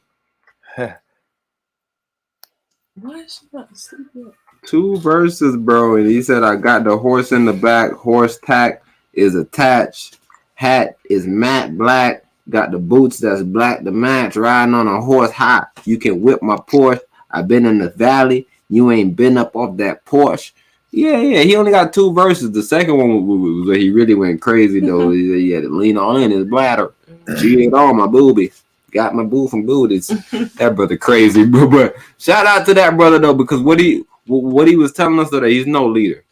Mm-hmm. So, adults, if y'all are playing Lil Nas X, if y'all support Lil Nas X just because y'all think he's for the he's not for the youths. He's made that announcement clear. So now, if you're watching Proud Family still, 2022, if they come out with it and you watch it, you're not for the youths either. My people will die or perish for lack of knowledge. So if you think it's a joke that niggas is just for shit, that makes no sense. The worker bell hook. So okay. you have to fight this uphill so battle. I want to play this real quick, right? Because I was saying how important it is kind of to have a father around. And, you know, I was initially going to come in here and say Lil Nas X. I know he didn't have his father around. So, you know, he don't really, boo, boo, boo. So I found out that his father was sort of not around. But nevertheless, his father reached out and had a comment about him. It was like, yo, blah, blah, blah, blah. He kind of explained the story. So I said, okay, his father is there. I thought his father was dead or in jail. But his father is there present, I'm guessing.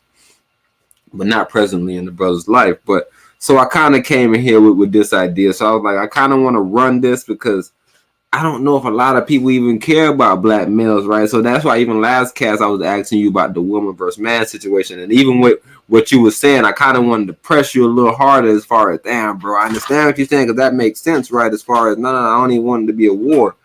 But like, do you think we could move forward? Like, how do you think that we can move forward and become united again? Like after all of this, like how do you feel? Like how do you just put the weapons down? Like it's quite simple, bro. Go in, let me know. All you gotta do is come together and communicate.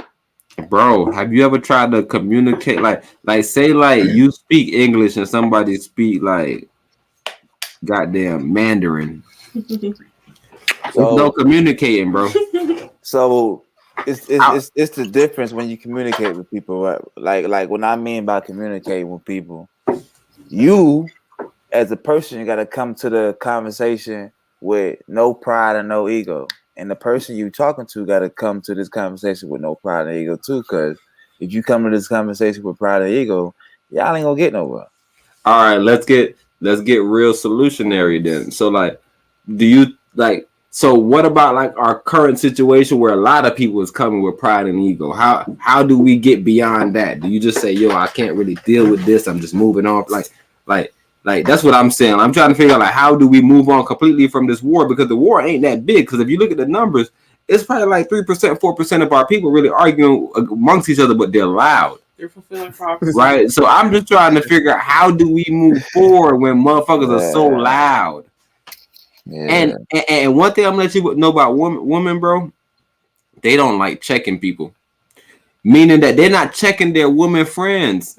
Yes, bitch. They're not. Look amazing. It's meanwhile, no. she's walking in Walmart with a leotard on, no bottoms. Man, I seen a lady today, bro, have the weirdest makeup. I'm like, bro, come on, bro. You know you look like a dude. See, that's very important, bro. Man. See, like they need to, we need to start holding each other accountable for things, man. 100% fact.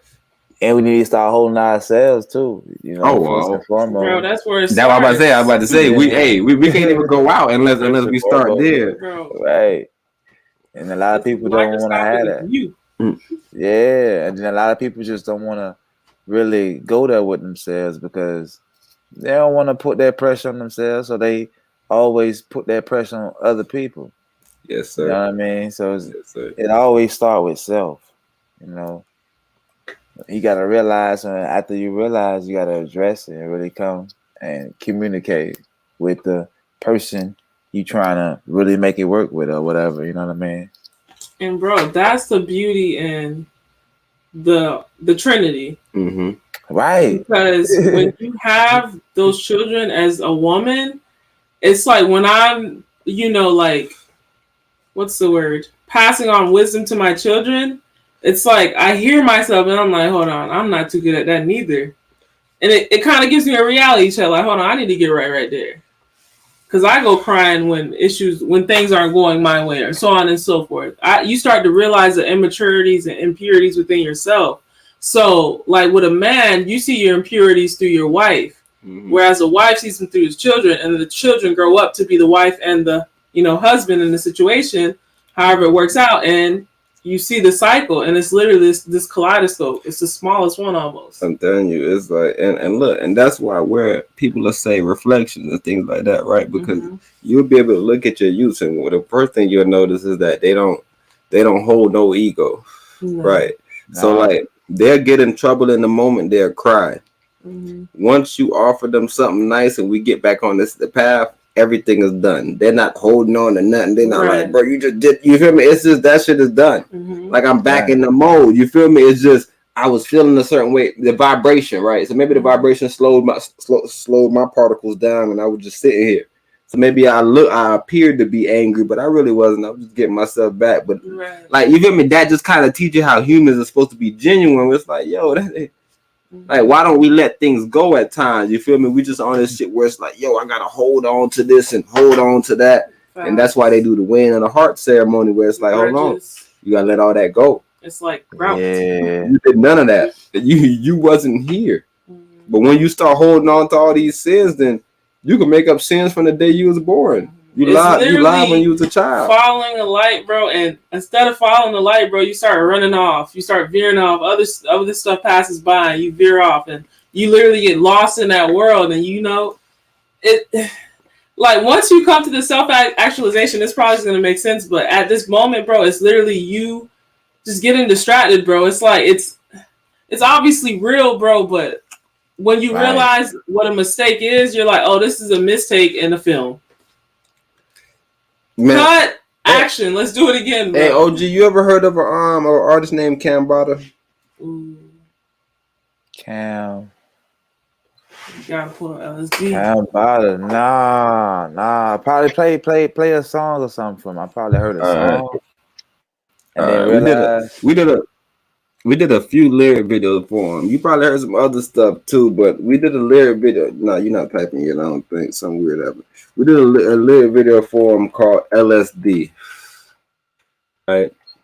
He did a song prior to this called DMT. Right. Okay. And what he did.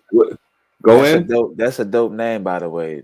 The artist name you name. Cambatta. I'm telling you, bro. Hey, and you got to see the way he break it down. But nevertheless, we did something on this earlier, John. It's called No Fear. But nevertheless, he did something called DMT, where the whole time he was rapping, he was saying things like, "The devil may trap you. It used to be a Dogon mapping tool. How the dark man thrive." You feel me? Like, so he kept on using the DMT acronym. I see. So the same difference with the LSD, right? So the LSD, this is like the single for the his first album, right? So he signed now to Mellow Music Group, right? And because we did the first John, he fought with the first John so much that he was like, yo, I'm gonna have my official album coming out on the label, and I want y'all to have the title track, right? Right. So he graced us with that right there. So now we're just gonna show you the art that we put forward. And mind you, this song is a bit longer than this 3 minutes and 11 seconds. Like I'm telling you, this song was almost, but this is it right here. For the 177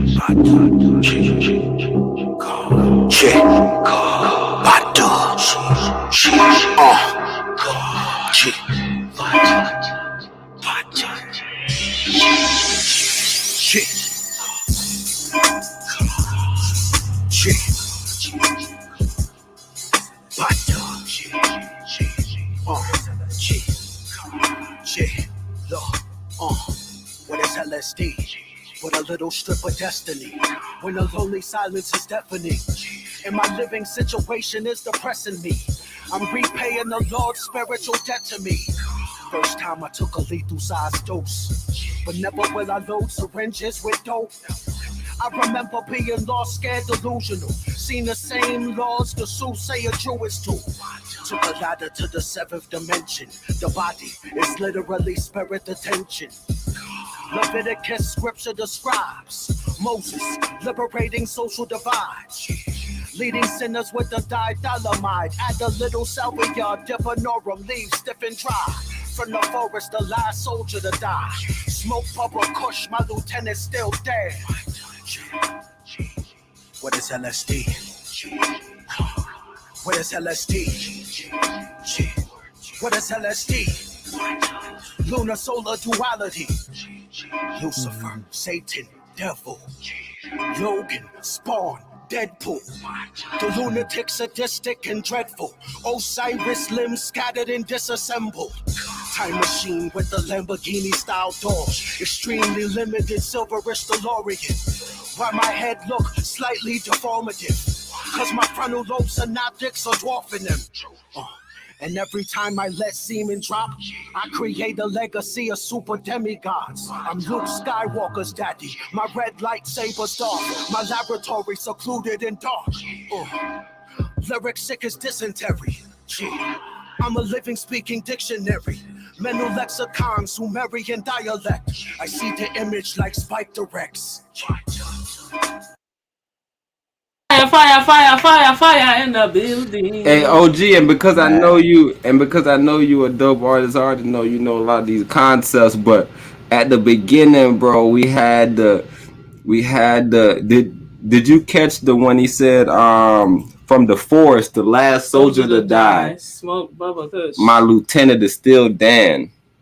So we had Forrest Gump first, then we had Bubba Cook being smoked, right. And then we had Still Dan roll across the you feel me? Yeah, man. This was, bro. This is amazing, bro. So hey, and this was, thank you. And this was just our second one. This is our second lyric video ever. I'm telling you, every day, bro, you would just figure out and look, bro, that's why everything you're saying it's reaching home, right? Because you're saying things like, yo, we gotta remember who we were. We gotta remember what we were able to do. You feel me? Like we forgot who we what the fuck we probably was able to do. We probably was greater than we ever even thought. Niggas put us in the box and were like, nah. You play basketball. Bro, we're though. literally like all the races had to do a movie, right? Mm-hmm. Like we're literally searching for the script right now. Like, bro, where the fuck did y'all put the script, bro? Facts. Where's the script at, bro? Like, so right now we're piecing the script together. Like, all right, this obviously goes here. This obviously goes here. Facts. So yeah, that's what we're doing. Hey, that's what I'm saying. You run into like-minded artists, like-minded people. Mm-hmm. That's how you build a vision, right? Because somebody like Cambatta, he don't even got a visual, right? But somebody like us, we hearing the lyrics and we like, yo, what the fuck? Yeah, the collective consciousness. Right. Let me mute this shit, man. Mute this shit. What is LSD? Lunar solar duality. Yeah, it was kind of delayed. The man say Logan Spawn dead brother, man, bro. What the fuck? Oh, the man, bro. That substance, dog. Like straight gems, bro. Bar from bar, dog. It was just, so captivating. It's like, oh man, what he said? Hold on, wait. Mm-hmm. You know what I mean? That's what's up. I like that type of energy. Bro, my favorite one is the every time I let semen drop. I had so much fun with those ones, drawing those little characters. I create a legacy of super demigods. I'm Luke Skywalker's daddy. My red lightsaber's Darth. Yo, if you study the Kabbalah system and a nigga say my red lightsaber's Darth, you say, hold on, what the fuck were they doing with Darth Vader? Hold on, what they got going on? Why was his John always on some red nigga shit? Okay, that's Malkoof. Okay, I'm starting to get it. You feel me? Like this whole shit is conceptual, but a lot of niggas they just run by it. They run by it. I don't know how motherfuckers do that. I couldn't do that, bro. Some shit like this, nigga. But hey, to each his own. All right, so you want me to read this Haiti article? And that's why I was telling you that I was fucking with the brother Job Music, right? Mm-hmm. Because I just like a message. And matter of fact, we wanted to ask you that. As far as musical influence, like I know we're still gonna do a in-person John, but I just kind of want to get a little preview type John. But as far as like musical influence, OG, like where you get that from? Like what artists you listen to? Like how how you get your flow? Like how what that came about? Like that whole story. I don't know, bro. Like to be honest with you, I never really thought about it. Like just growing up, I used to listen to like a lot of Master P music, a lot of Cash Money. But like as I got older, I started listening to like a lot of J. Cole and Kendrick, stuff like that. Growing up in the South, I was a Gucci fan. I listened to a lot of Gucci. Yeah, like those down south heavy hitters, man. I mean, but when it came to like hitting with like the way I flow, I don't know. Just something I made up, a cadence I made up, I guess. I can't even really call it. It's just something just come to me. I don't know. It's just No, that's super interesting though, because I know initially as soon as I hear you, I immediately think about Pastor Troy. I immediately just hear I like PT. Yeah, I immediately just hear that. that vibe, like when you came on the first one, like all of them when you come on, like you come on them bitches deliberately, and you say what you mean, and you feel me, like you saying that shit, like you're not trying to overly flow it, you just I'm saying this shit right now, nigga, and I'm gonna say it one more time just so you can hear. Wait, so concentrated vice versa? Yeah. You feel me? That song, man. So even when what about DMX? Even when he said I Master like DMX too. What? Okay, so you listen to a lot of DMX growing up? Yeah. You know, they used to play on the radio a lot. I love DMX. What about the Louisiana Bros? BG and Soulja? He said Cash Money. Yeah, okay, that's all Cash Money. Yeah, the whole game. Okay, yeah. And then, like I said, he said Master P them. So, like I said, nigga, my favorite nigga from Master P them shit was always Silk the Shocker. I don't know, I just love that nigga Silk the Shocker energy, bro. Like he just Wait, who's Silk the Shocker? Energy. He was like a younger nigga, like he always not had his hat. Mystic. Nah, you're not Mexico. Nah, Mexico. That boy was the truth, man. Wait, hold on. So how does Cash Money actually work? Because like Lil Wayne is Cash Money. You're saying Soulja and them were Cash Money too? Well, see, there was no limit. Yeah, that's what I'm saying. That's No Limits. Who's No Limits? Soulja Slim. Oh, yeah, okay. and BG is Cash Money. What does BG stand for? Baby Gangster. Yeah. I've never heard BG then. I don't know. What? You know BG. Who's BG? What song? BG is like he got 2 tapes, The Heart of the Streets. Man, The Heart of the Streets. Yeah. I don't know, bro. Shit's so hard. I know a lot of hood bro music and don't be knowing time. Nah. It's so hard. Just Google him and then like you'll see his face. You probably I remember.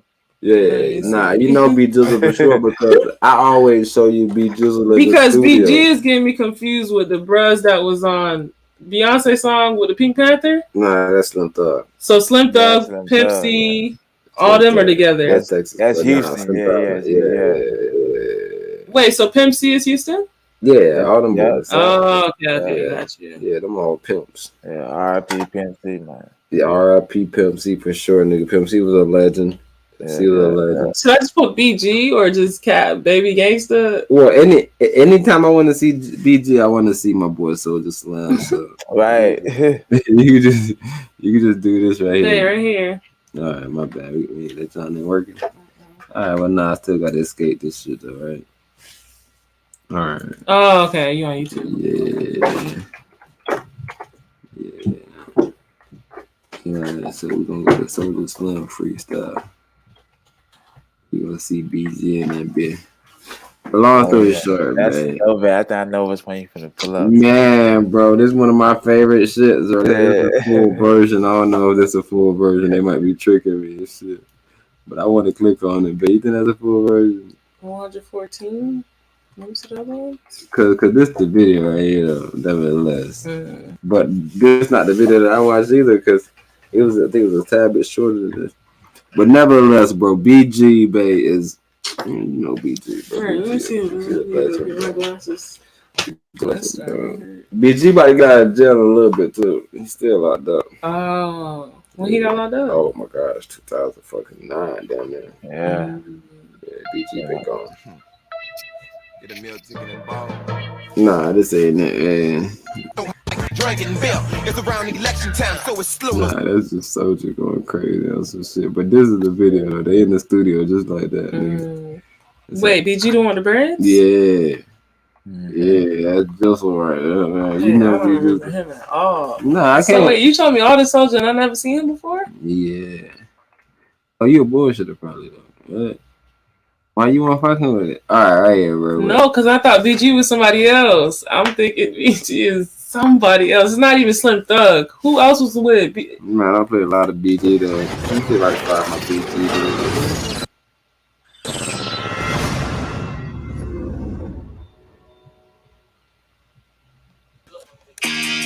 It's like I'm the heart of the street, you know what I'm saying?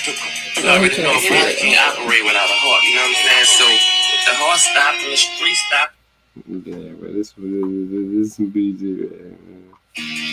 It's like I'm the heart of the street, you know what I'm saying?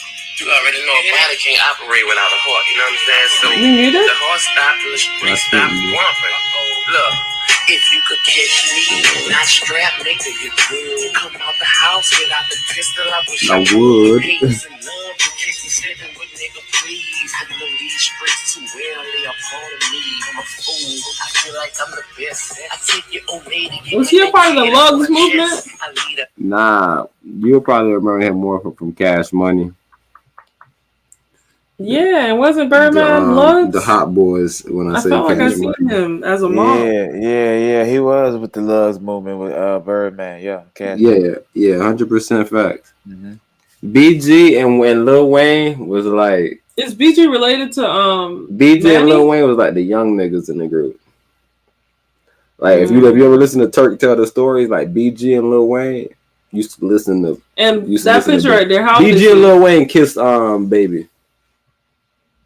Mm-hmm. Yeah, they used to kiss him in the mouth. Yeah, Turk was a little older, so Turk wasn't really on that shit too much. But BG and Lil Wayne, they was like younger street niggas though. And that's the thing though, Soulja Slim was out of here by 2001, really.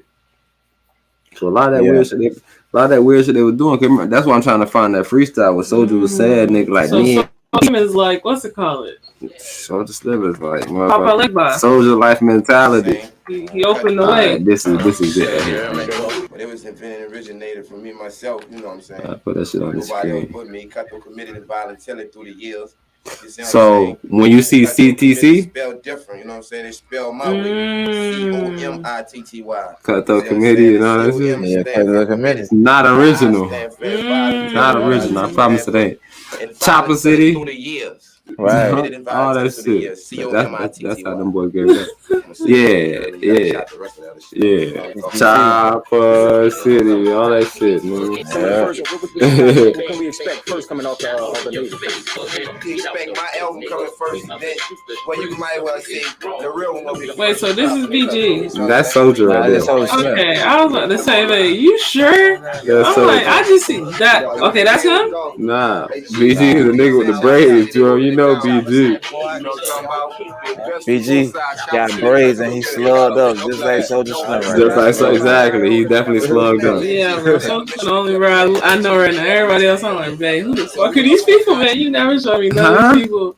You did a terrible job, bro, because all I know is Soulja Slim. Man, you bullshitting on my boy BG, though, because me and Slick always speak on BG. Yes, babe, but BG is somebody I'm thinking in Texas. Matter of fact, so much we speak on BG so much that Ball Jizzle spoke on why he named himself Ball Jizzle. Shout out to Ball Jizzle for that Jizzle from BG. Yeah, BG is a real legend. Remember I told you about BG is that. Like even when I told you about Slick Vibe, like that's why I like it so much. Yes, man, I cut these clips up. I know, I know BG, bro. But at least I thought I did. But I know him now for sure. I'm glad I asked because I was about to go back into my assumption bag. All right, they did what he said right here. It's gonna follow. You heard me? Whatever the bitches listen to. He look just like Tobias. Shit call I paid for it, still speaking my mind. But it must be crazy. You heard me? I'm still a gangster.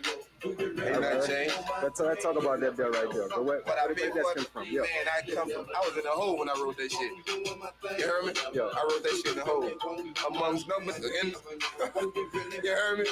I wrote that shit in the hole, man. You still saying so that in the jail. What that like enough for you? I'm saying you in there? Yeah, I'm big dog. I'm big dog. On them hoes, the deputy hoes. On him like a mad Russian. That nigga said he on them deputy hoes like a mad Russian. Too many hoes at work back then. Never see, so just live up there. Say, bro, bro. So what are you saying? Like, is history just repeating itself? Because Lil Baby has the same story. What you saying? It's just like they go into like that cocoon, which is the jail, and they come out like butterflies. Oh yeah, that's just a simple shit. But that's what you talking about. That same story. Nah. Nobody ain't doing this shit like him. Like I don't think so. Not right now. Like, bet is he smoking a spliff? Nah, he's smoking a cig. This brother. Why you holding it like that? Oh, cause he's a stressed young man. What you mean? Why you holding it like that? That boy stressed. He nervous probably. Hey, it has no yellow filter on it. I don't think it's a cigarette, babe. Bro, look how he's holding it, nigga. Only people that smoke cigarettes when you hold cigarettes, you hold them like this when you hold spliffs? I'm telling you, that nigga. Hey, who have you ever seen hold a cigarette like this? A nigga that's been in jail, bro. What you talking about?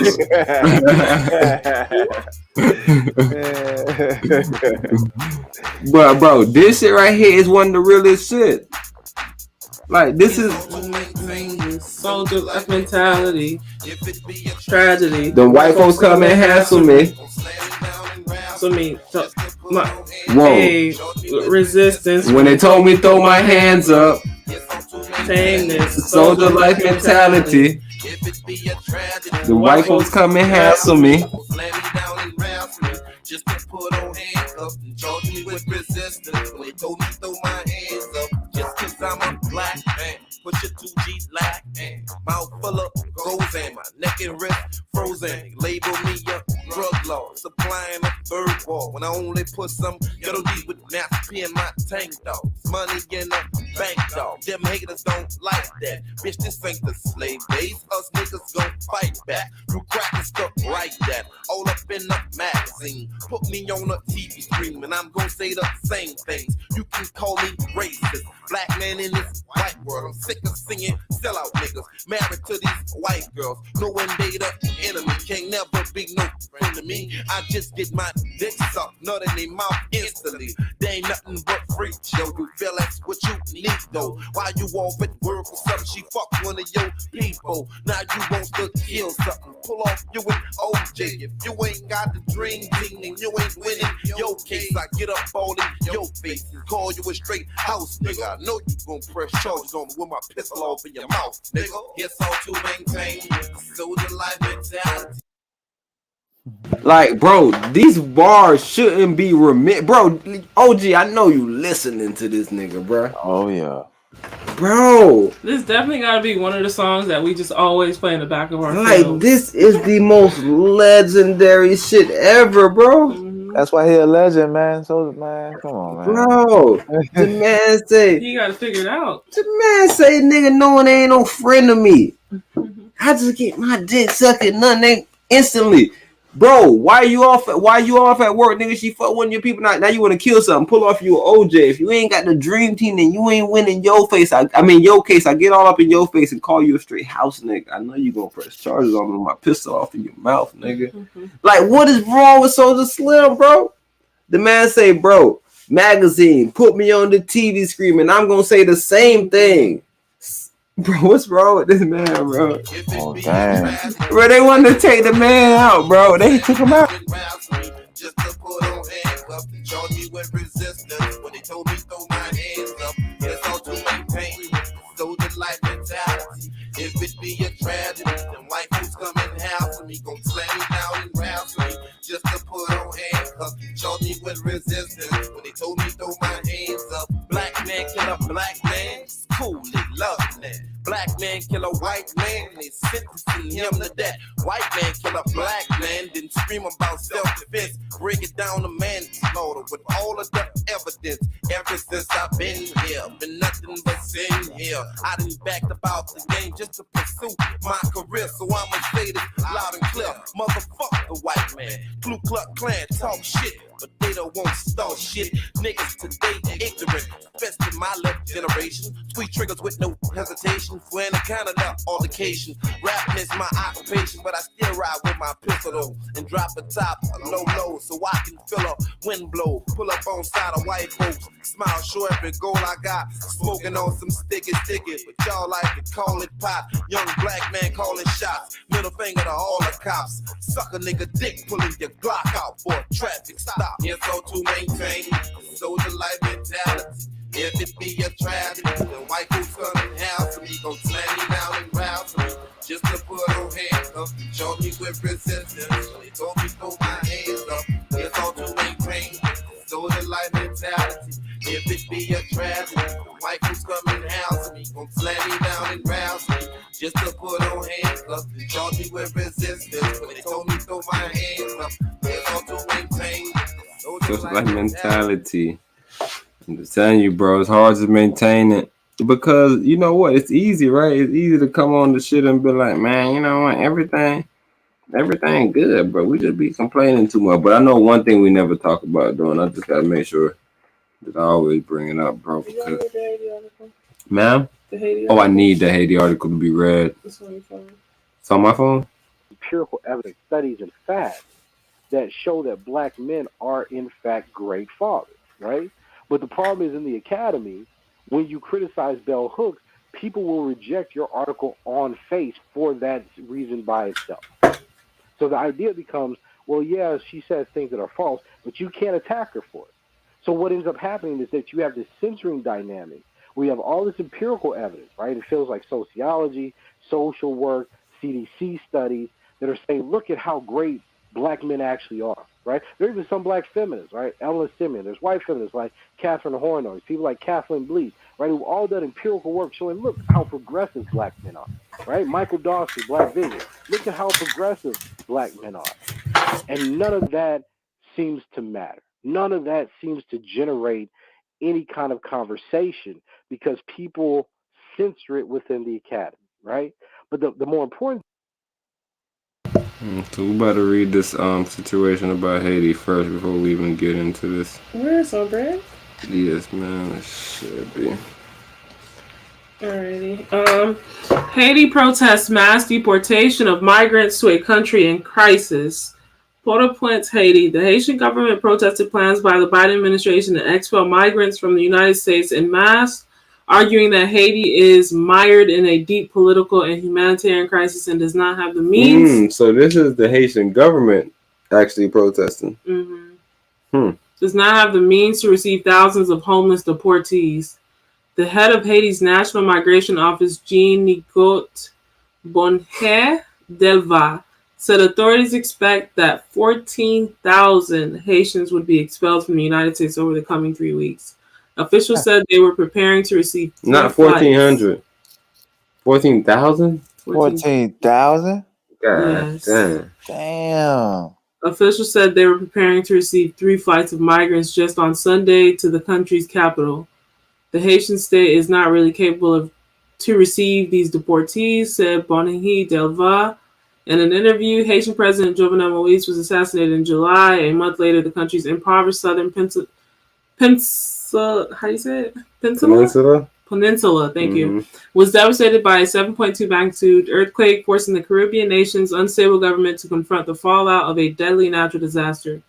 Traditionally, most Haitian migrants have fled violence and economic deprivation in the capital, Port-au-Prince, where about half the country's population lives, but a more recent wave of immigrants have fled from the quake-stricken areas. According to the United Nations report released last week, 800,000 people were impacted by the quake, and a month later, 650,000 were still in need of emergency humanitarian assistance. Many of the Haitians being deported from the U.S. are probably going to return to southern villages and towns destroyed by the earthquake and where running water and power have yet to be restored. Bonaventure Delva said ongoing security issues in the country made it extremely difficult to resettle thousands of people. He said the country could not adequately provide security or food to the returnees and said the COVID-19 pandemic further complicated the country's ability to accept so many people at once.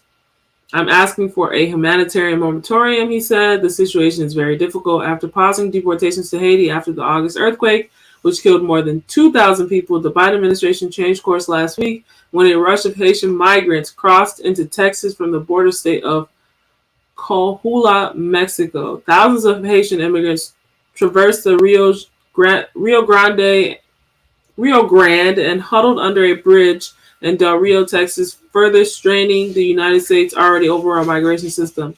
News that the Biden administration would begin deportations again has left the country's new government scrambling to figure out how to best respond. Typically, Bonaventure Delva said the country hosts deportees for up to 48 hours in order to process their arrival into the country. It was unclear how officials would be able to do so if the United States follows through on plans to send up to 4 flights a day. Will we have all that logistics? Bonaventure said, will we have enough to feed these people? This story was originally published at NewYorkTimes.com. Yeah, so that is your source. Things are getting crazy. You can hear. Jai, you can hear me? I can hear you. Okay, yeah, so Let's see if they get the moratorium, because, man, I don't know how anybody would deal with 14,000 people, bro. It's coming to a small island. Yeah, that's a lot. That's a lot. That's an understatement. Especially for Haiti. Especially for Haiti, bro. All right. And that's why I'm trying to figure out why they making special. Empress, you can switch me up. Oh. Why they making special little pledges and shit for, you feel me, these other people that got like more stable, infrastructure. Like, I don't really get the concept of that. No, me either, man.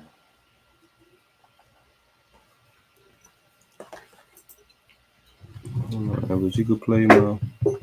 Okay, John here.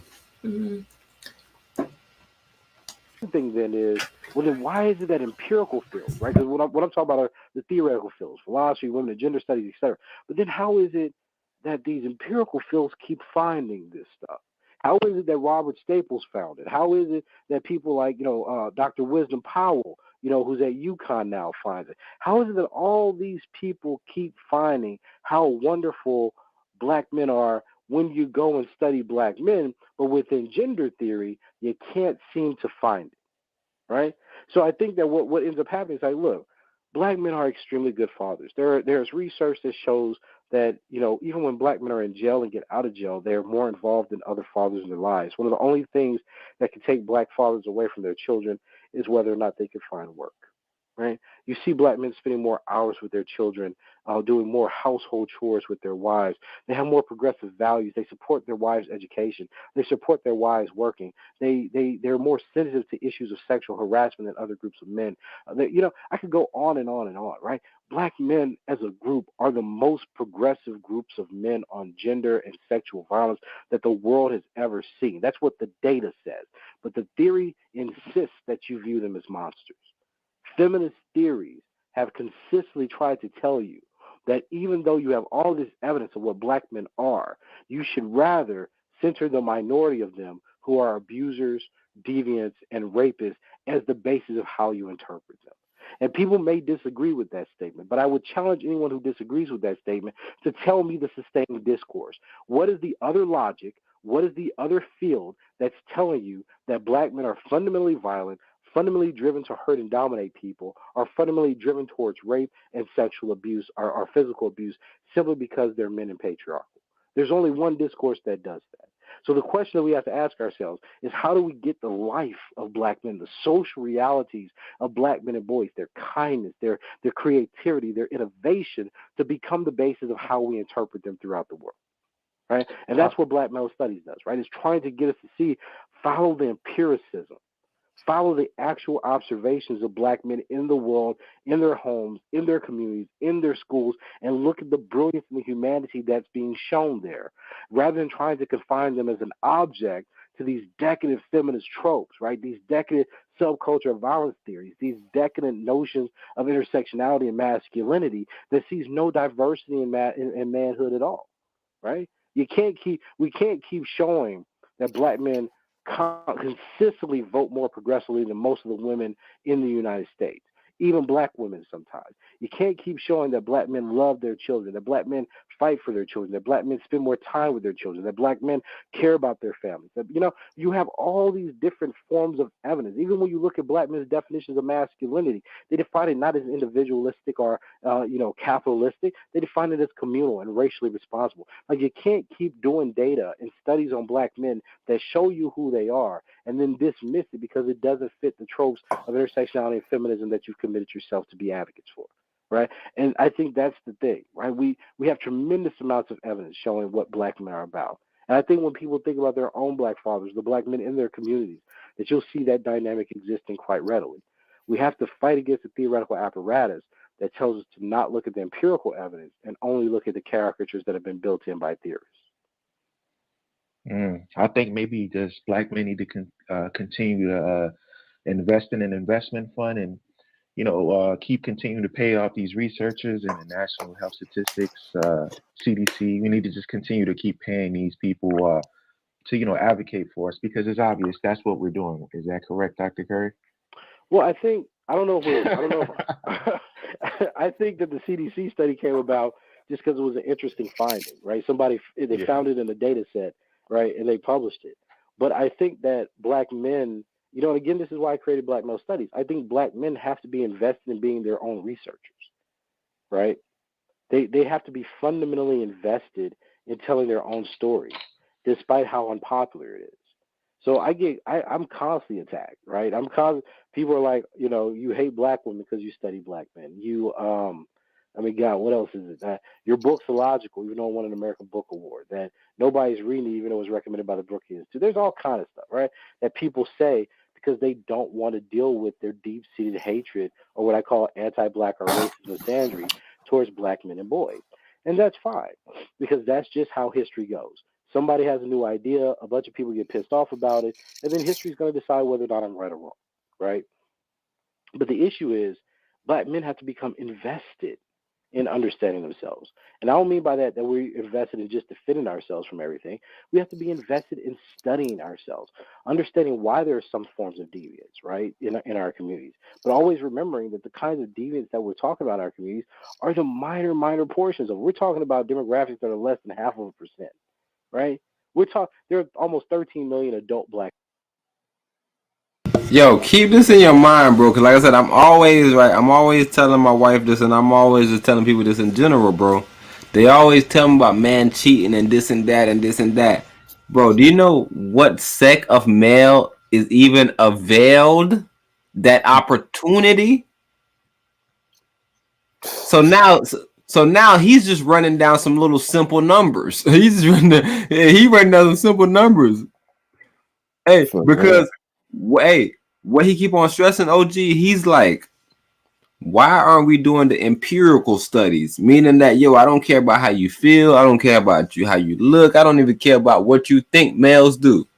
Where is the empirical data? Meaning that where is just the numbers, the raw numbers? I want to see the raw. I don't want to hear you interpret it. I don't even want to hear nobody talk right now. I just want to see the numbers on the screen.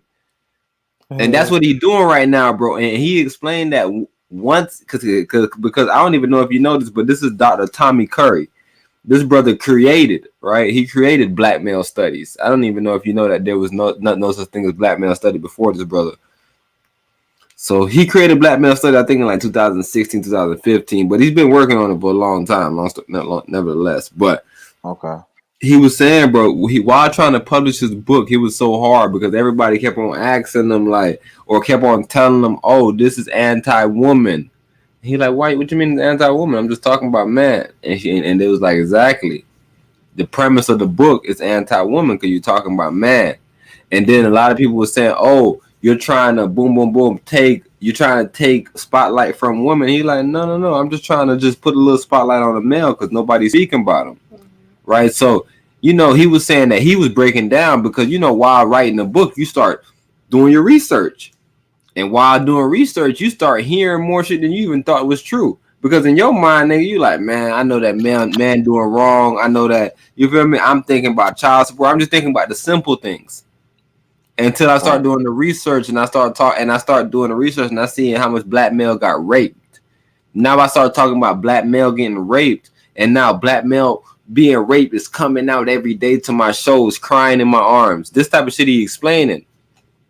Because, bro, you couldn't even imagine it because we all just look at man as man. I don't care if you 2 years old and a bit throw some pussy on you, bro.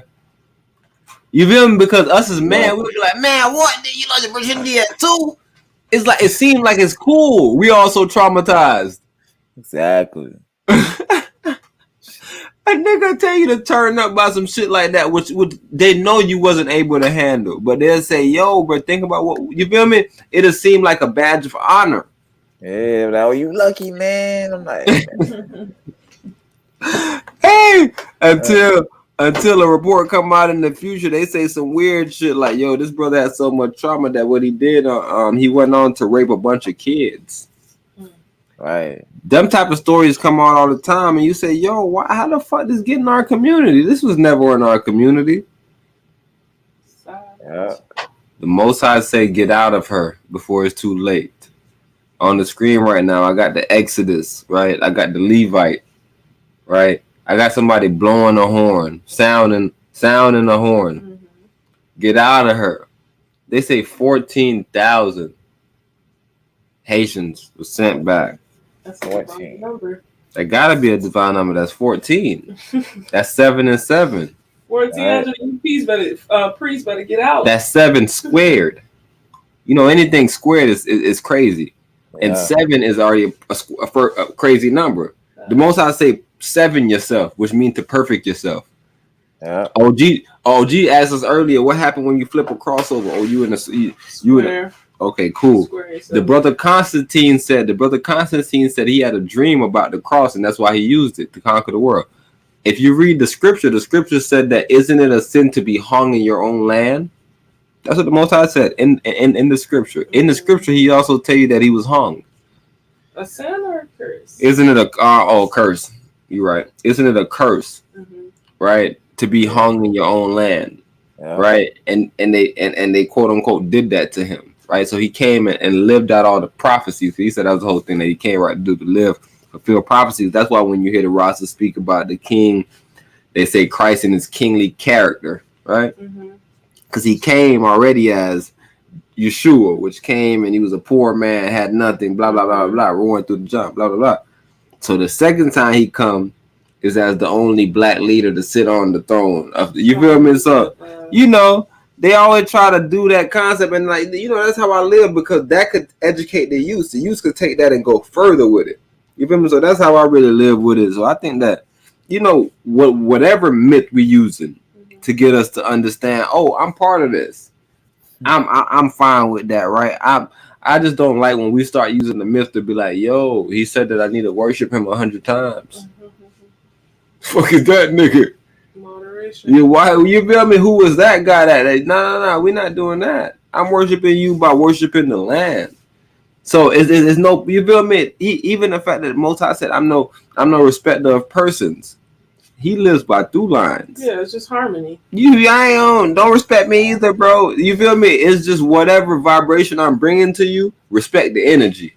You ain't gotta be, praise me. No, bro. Yeah, bro, respect the vibe that I'm bringing to you. Like I always tell people, G, think about people who say that they don't like humans, and hey, whenever something go bad, just, you know, shout out to the Most High. And I'm like, yeah, of course, right? But none of us get out of none of those slump without someone that the Most High sends to us, because so we know the Most High is just energy. Because never has he showed up to us like, yo, just get up, let's go. You feel me? It's always people around us. It's like, man, this had to be the Most High to send you around me around this time. You feel me? Like we all say that shit where it's like, man, this coincidence, bro. I was already on this path, and this nigga like you running into me. You feel me? Just kind of boost me up. Ain't no such thing as coincidence. Oh, 100% fact. It's your world is your library. You just didn't realize it. So now you're just looking for a good book to read. You've read all the books, and you're like, bro, these books is whack, bro. They ain't got nothing else profound or interesting. Then that's when that spark of, you know, manifestation comes about, because your brain is like, bro, I need some more. Where's the art? Exactly. And then if you're getting exposed to stuff like Maslow's hierarchy of needs, and you're seeing self-actualization and things of that nature, you're like, hold on, what's that about? That's the highest John? Oh, well, how I get there? And yeah, before you know, you're on a journey. Okay, so it's all exposure, you're saying. Okay, so now listen to these numbers. Understanding why there are some forms of deviance, right, in our community. But always remembering that the kind of deviance that we're talking about in our community are the minor portions of it. We're talking about demographics that are less than 0.5%, right? There are almost 13 million adult black men over the age of 18 in the United States. When you're talking about people who are convicted of rape, you're talking about 5,000. We're talking about people who kill intimate partners for domestic abuse or intimate partner homicide. You're talking about 200 to 300, right? At best, the highest numbers in several decades. So you have to ask yourself, why then is 200 or 300 individuals in random places throughout the United States, right? Certain kind of neighborhoods, certain kind of, they have the same kind of, disposition, poor, uneducated, unemployed usually, right? forms of trauma, some kind of, substance or alcohol abuse, etc. Why are these people being used as a standard by which to interpret black men? Right? That's the question.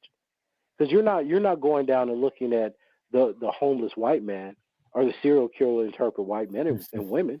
You're not looking at the white mother who's raping students or the white mother who just killed 6 or 7 of her children to interpret white women. You're not even looking at the black mother who statistically has higher rates of spousal abuse against her husbands or child abuse with her children than white women do, or the black woman who usually is associated with some form of sexual debut for younger black boys. That's not the standard. You don't think of, when you think black woman, you don't center deviance first. But with black men, you do.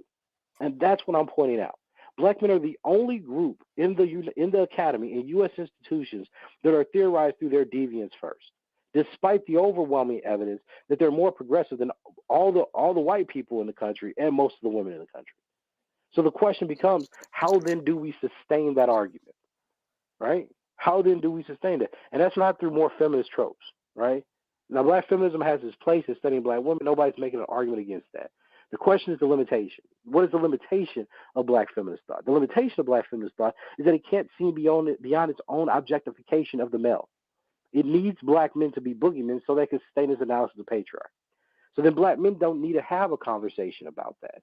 If that's what their theory wants to do, let them have their theory. The question is, how does empiricism fundamentally refute the a priori assumptions that black feminism and intersectionality make about systems of relationships between racism, gender, and poverty, right? Capitalist violence and exploitation, sexual violence and assault, right? And racism in terms of racist death and the homicidal drive and social inequality. How are those things empirically verified, and how can they be predicted or made to cohere given what we're theorizing in black male studies, right? And that's the investment they should have. We need our own researchers. We need our own pots of money. We need our own chairs in this. People are fundamentally committed to working out the empiricism, the history, and then creating theories that make that coherent and can accurately predict the situation of black men and boys for decades to come. For sure. Can you talk about a few ways that black males suppress their masculinity to not appear as threats? Oh, wow. Yeah, there's lots of literature on that. Robert Livingston's work is one. There's constant, fear, just accounts of black men who don't want to appear sexual threats, so they kind of make themselves into eunuchs and asexual around women, especially white women. It's just a coping mechanism, man. It's like, Hendon said, Calvin Hurton, made the argument that, his grandmother told him that to survive in the South, that he had to basically become a eunuch, that he could not seem flirtatious or present himself as a virile young man around white women because they were going to make him into a rapist, right? They were going to say that he was a rapist by doing that. So I think that that's a fear that many black men walk around with today, especially in the age of Me Too and some of the Title IX jurisprudence that's going on in American universities. We know disproportionately that these things are affecting black men. We're talking about ridiculous rates, like something like, black men are 5% of a population and 60-70% of people convicted are charged with Title IX violations. So, in order to be safe, black men have very much had to interact and engage the world as if it was still Jim Crow, in terms of how they approach women, how they, even when they have proof that sex was consensual, it's still viewed as rape. These are very, very much the same kind of Jim Crow tropes and characteristics that black men have endured throughout history. And I think that without making it very, very clear that these kinds of logics, this is why I always study segregational logics, right? Because I'm interested in how the need for racial proxemics are for the spaces that races need to have separate from each other, how these types of things constantly reinvent themselves. So if you want to keep black men separate or black people separate from white people, how does the trope of the hypersexual black male or the black male rapist operate to justify those kinds of things? You don't want black men in college. How does Title IX jurisprudence get manipulated or used to suggest that many black men or black male athletes are in fact rapists, sexual abusers, etc. Right? So I think black men have adopted a certain kind of eunuch persona in many cases to remain safe, so that they don't become spotlight, attacked, or condemned for being rapists. And this concept of being a eunuch can be seen in the labor field as well? Because you wrote about this on page 108. You said, overwhelmingly black men as a group are blue-collar workers. However, for the few who occupy the skilled labor sectors of America, assumptions of male privilege and power have followed. Historically, black men often fare worse than black women in professional and skilled employment settings because of different stereotypes applied to black males and the level of education between the groups. Can you talk about the importance of documenting and researching these issues and how they affect unemployment rates and overall financial instability of these people's families? No, absolutely. I mean, if I remember correctly, that's the Robert Livingston study and the Tilly and Moss work. So Livingston had a really good piece, that had a lot of ties to social dominance theory, where he showed that even educated black men, if they appeared to be too knowledgeable about a subject, were thought to be aggressive, right? So one of the ways that people code black men is that if you know too much, or if you're more intelligent than your counterpart, the people that you're competing against, you're going to read that as aggression first and foremost, right? The second issue is that in environments of managerial positions or CEOs, that threat construction often has to be mediated through what he says as a disarming mechanism. So that's smiling a lot, having a baby face, telling jokes, making people think that you're funny. All these things are important because any black man who's thought to be too intelligent or too smart pays a severe penalty, usually not getting the job or being harshly discriminated against while on the job, right? Black men cannot be better than white people in environments where, those very same populations are more willing to accept more intelligent black women.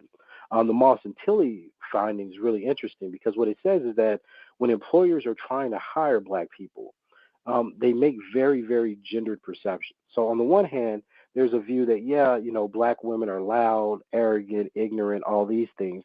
And of course, black men are stupid, lazy, etc. But those are racist stereotypes. When those stereotypes come in contact with each other, then what ends up happening is they switch each other on and off. So if a black man's competing with a white woman, right, then of course the racial stereotype takes over. He's lazy, let's hire the white woman. But if a black man's competing with a black woman, then the racist stereotypes of her being independent, arrogant, strong-willed becomes explained away and becomes positive because she has to be independent. She has to be strong because she's dealing with a lazy, non-intelligent, unemployed black man. So what their studies found was that there's an engagement and interaction between certain kinds of stereotypes, where negative racial stereotypes can become positive gender stereotypes given the right kind of interaction for employers. And as often is the case, black men, because they're perceived to be dangerous and less intelligent, have less soft skills. They don't connect well with, they're not thought to connect well with clients. They're thought to be scary, so they're not going to be a good front face for the businesses. So they usually end up on the bottom or getting the short end of the stick in terms of these employment decisions. Right? So they don't get hired very often over other groups, including black women.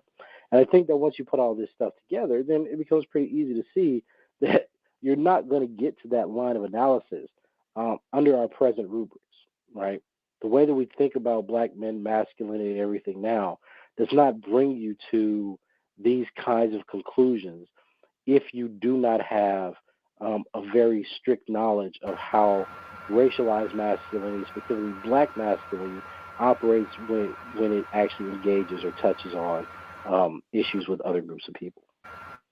So in a nutshell, a black man with no facial hair and a black man who does a 5-minute stand-up set every time he sees a white person at work, that kind of explains why they do that, because they want to be able to suppress their masculinity. Yeah, and I mean, Livingston is looking at, if I remember, CEOs are really high paid, like high-powered positions, right?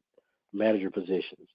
But yeah, he says you have to do that even there. So I mean, it would hold true even in the managerial literature, because even when you're looking at just workplace managers, black men are perceived as being more threatening and out of place than their female counterparts and white people generally. So I think that's a safe hypothesis. Are you familiar with McKinsey and Company released a paper, I believe in October, about the widening racial gap and how that's going to affect African American workers due to automation? Are you familiar with that? I did. I read an editorial about it. I didn't read the actual study though.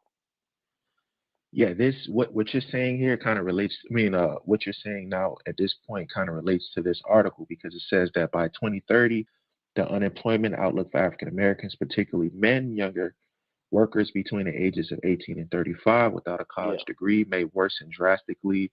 And it's saying that the possible displacement rate is 24.8%, which is significantly well, not that much significant, but it's significantly higher than African American women, which is 21.6, which I found interesting. They're saying that the displacement rate for African American women is lower than any other racial or gender group in our society, which I don't know how that's the case, but that was very interesting. I'd have to see what they actually measure, but I mean, it could possibly be because if there could be a selection bias if they were only measuring full-time employees, because a lot of black women work, they're underemployed, so they work multiple part-time jobs. It could be just the sample they're looking at. Most black women do work in some kind of white-collar work. Black men usually work in blue-collar work, so they could, so black men will be overrepresented in that sample if that's what they're measuring. There's just lots of things. I actually have to read the study, but I think that what's really important though is that given that black men usually work blue-collar jobs, and they work tremendous amounts of overtime compared to their female counterpart, then there is a very big risk that automation would knock them out first and most severely, and there would not be jobs to replace them, right? So it's not like if I got fired for construction or McDonald's or something else, I'm not going to be able to readily find a job that replaces that because I'm already competing at the very bottom of the blue collar, barrel, so to speak. Oh, so if you're underemployed, then you probably won't see as much displacement as opposed to someone that's doing a job that's more blue collar. Yeah, so underemployment. So like let's say I'm a blue collar worker working, 40 hours a week at McDonald's, right? And that's so I'm full employed there, right? I'm, an underemployment situation would be, let's say I had somebody working, say, 22 hours at McDonald's a week and 30 hours at Burger King, right? So those are both two part-time jobs because neither one of them are full-time, 40 plus hours a week. So that person's working more, but they don't get health insurance. They don't get any of those benefits, So it could be the case that when automation kicks in, maybe there's still work for people to do on a part-time basis, right? Versus the automation just kicked out all your full-time employees. So you could see something like that happening. Understood. So in the face of racism and just anti-black male biases, what do you suggest going?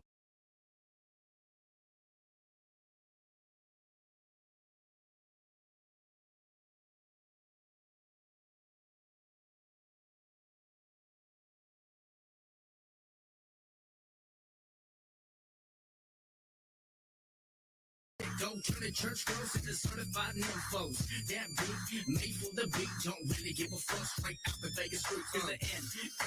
And with the sick, go turn the church girls into certified nymphos. That beat, made for the beat, don't really give a fuck. Straight out the Vegas streets. Now G-style, homie.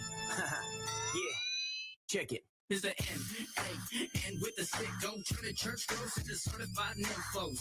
That beat, made for the beat, don't really give a fuck. Straight out the Vegas streets to the and with the sick, go turn the church girls into certified nymphos. That beat, made for the beat, don't really give a fuck. Straight out the Vegas streets. What up, motherfuckers? G-style, homie. Yeah.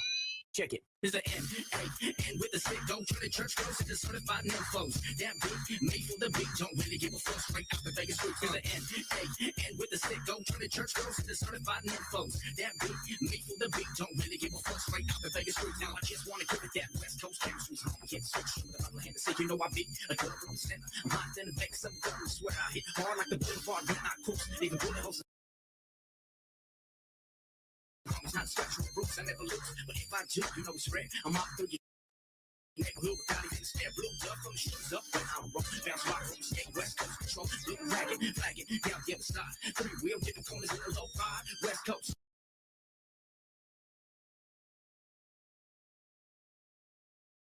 Video from the night a man stormed his neighbor's home before allegedly opening fire. The shooting happened last weekend, and the victim is still in the hospital. Let's get right to Roy Ramos live in Westchester with the danger at the door. Roy. Nicole and Louie, and remarkably, the victim survived all of this. As you mentioned, he is still recovering from those injuries, but it is right here where investigators say his own neighbor busted down his door and then tried to kill him in front of his wife and 3 children. You are looking at home surveillance video that captured the terrifying moments a man breaks down his neighbor's front door with a sledgehammer and walks right inside. Not far behind, another man armed with a baseball bat walks in. Miami-Dade police say the man you are looking at is 37-year-old Julio Perez. Detectives said when Perez walked in just after midnight last Wednesday, he attacked his neighbor, Robert Muina. There was a struggle, and Muina was shot.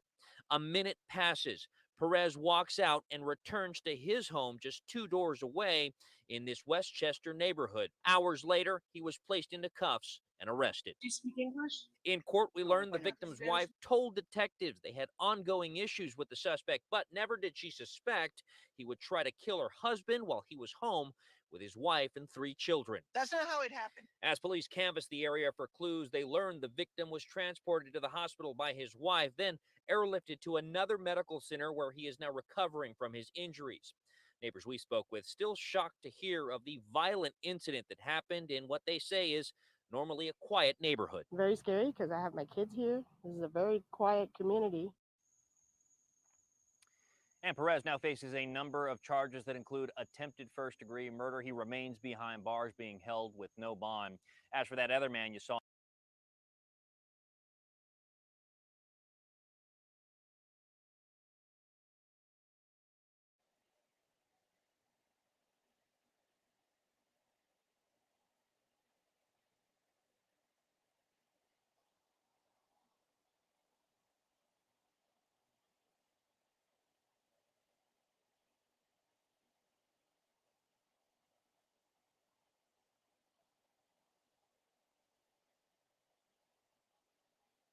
Sandra, breaking overnight, Atlanta police say a fight over money led to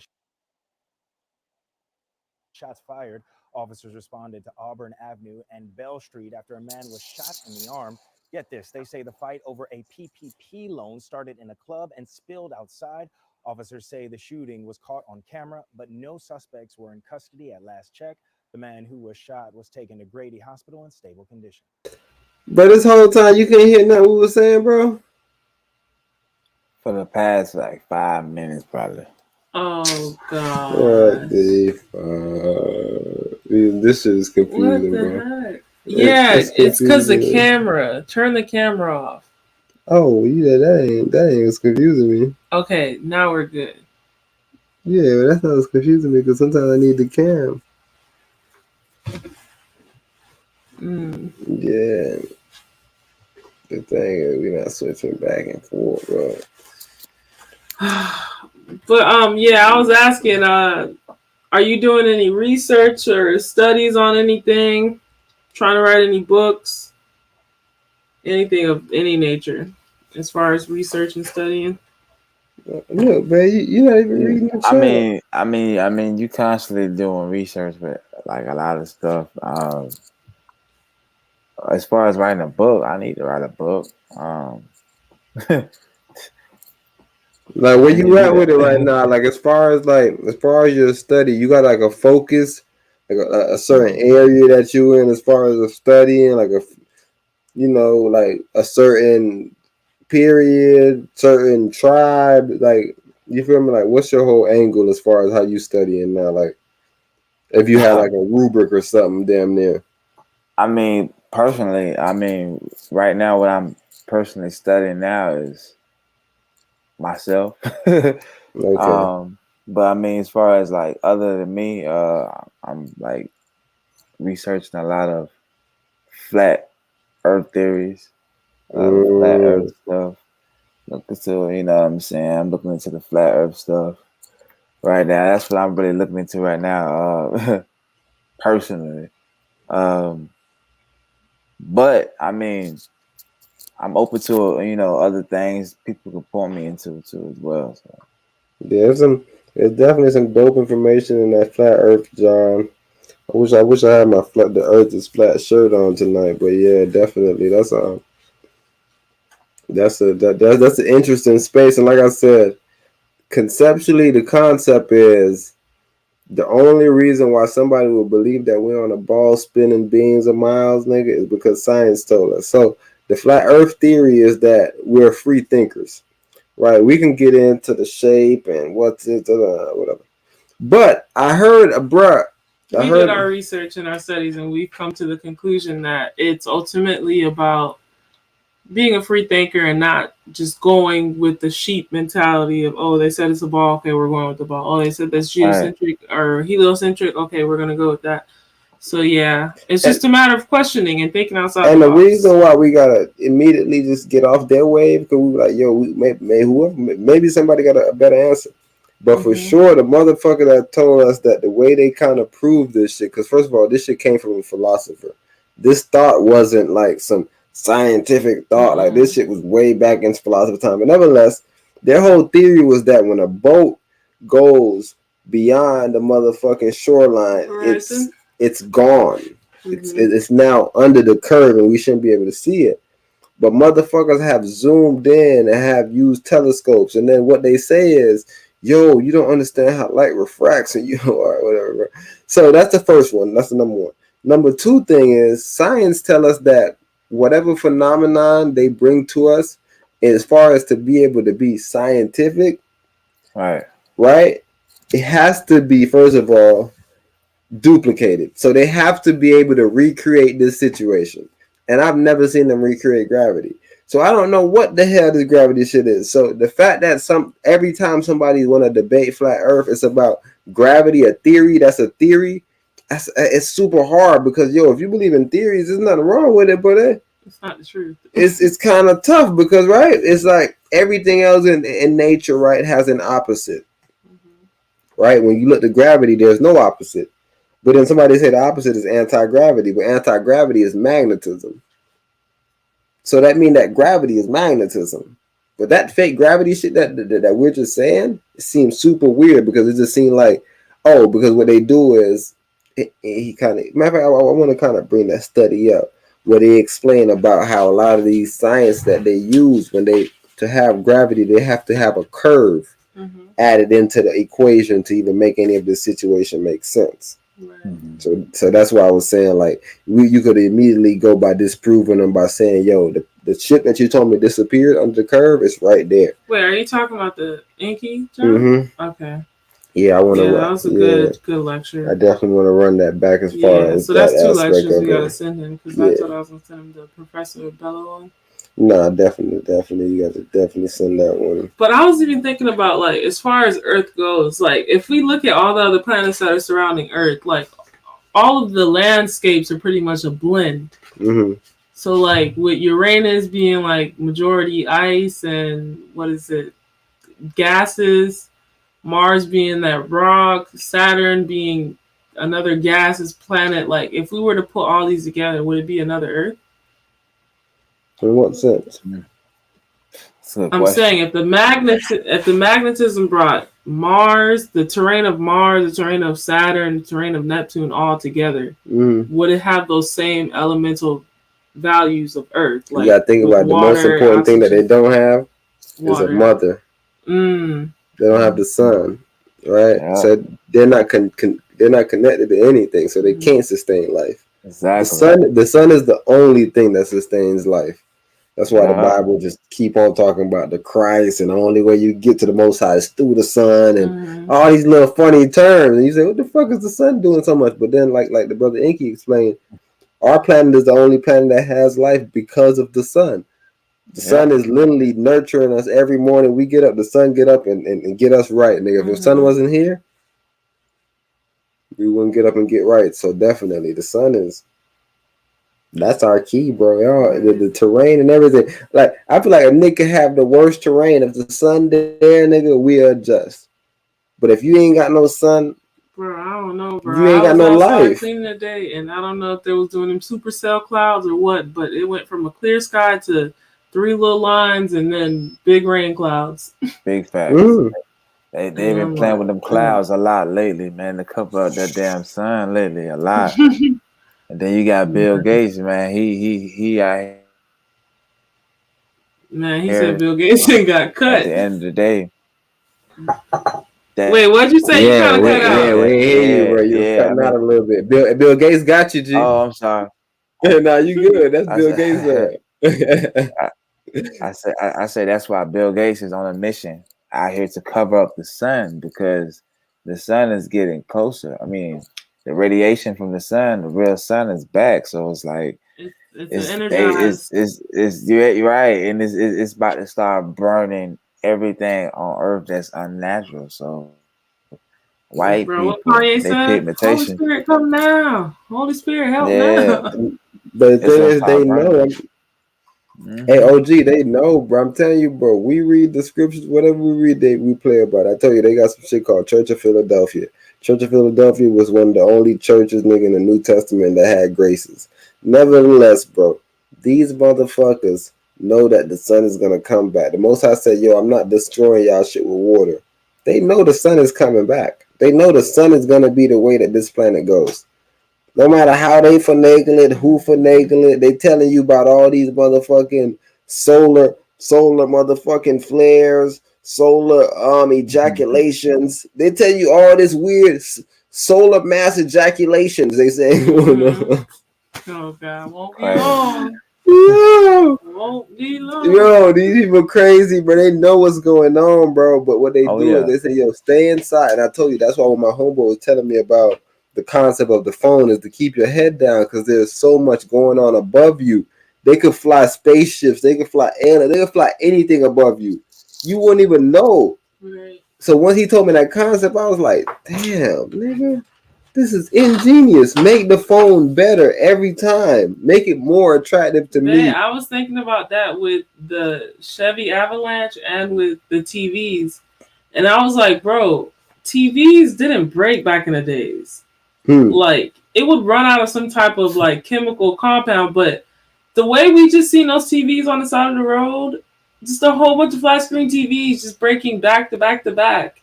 The screen, like everything about those TVs is like, we're here to make money now. We don't care about the, authenticity of the product. Mm-hmm.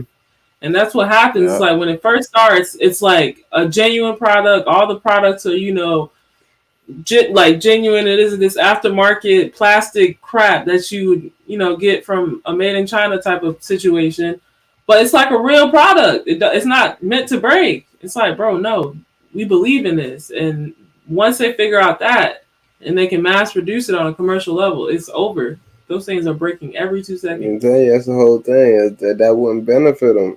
A lot of this stuff, bro, you gotta start thinking about it. Like, even when they put these artists in front of us. I know we all get on here and be like, man, he's not doing this for our kids.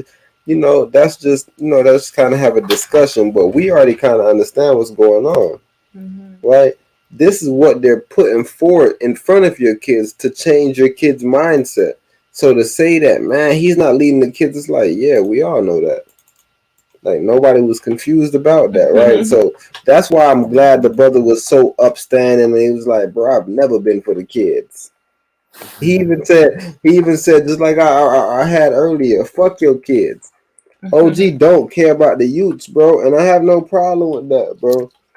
I just have a problem that I feel like the only reason why he's famous, unless it's a bunch of grown ass man out here listening to this Lil Nas X, and they need to come clean.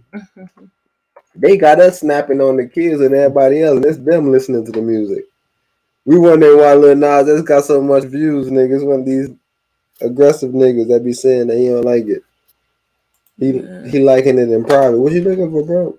There was a guy paying his employees $70K a year, everybody, and like a whole bunch of capitalists were saying, "No, you're gonna, go out of business. You're gonna face bankruptcy, whatever the case is." Long story short, bro, during the pandemic, they took a pay cut voluntarily if they wanted to, take a pay cut, and a lot of them did because they've been getting treated so well, and after that, they end up going back to their regular pay, and they got paid all the money that, they kind of lost from they paid that back too.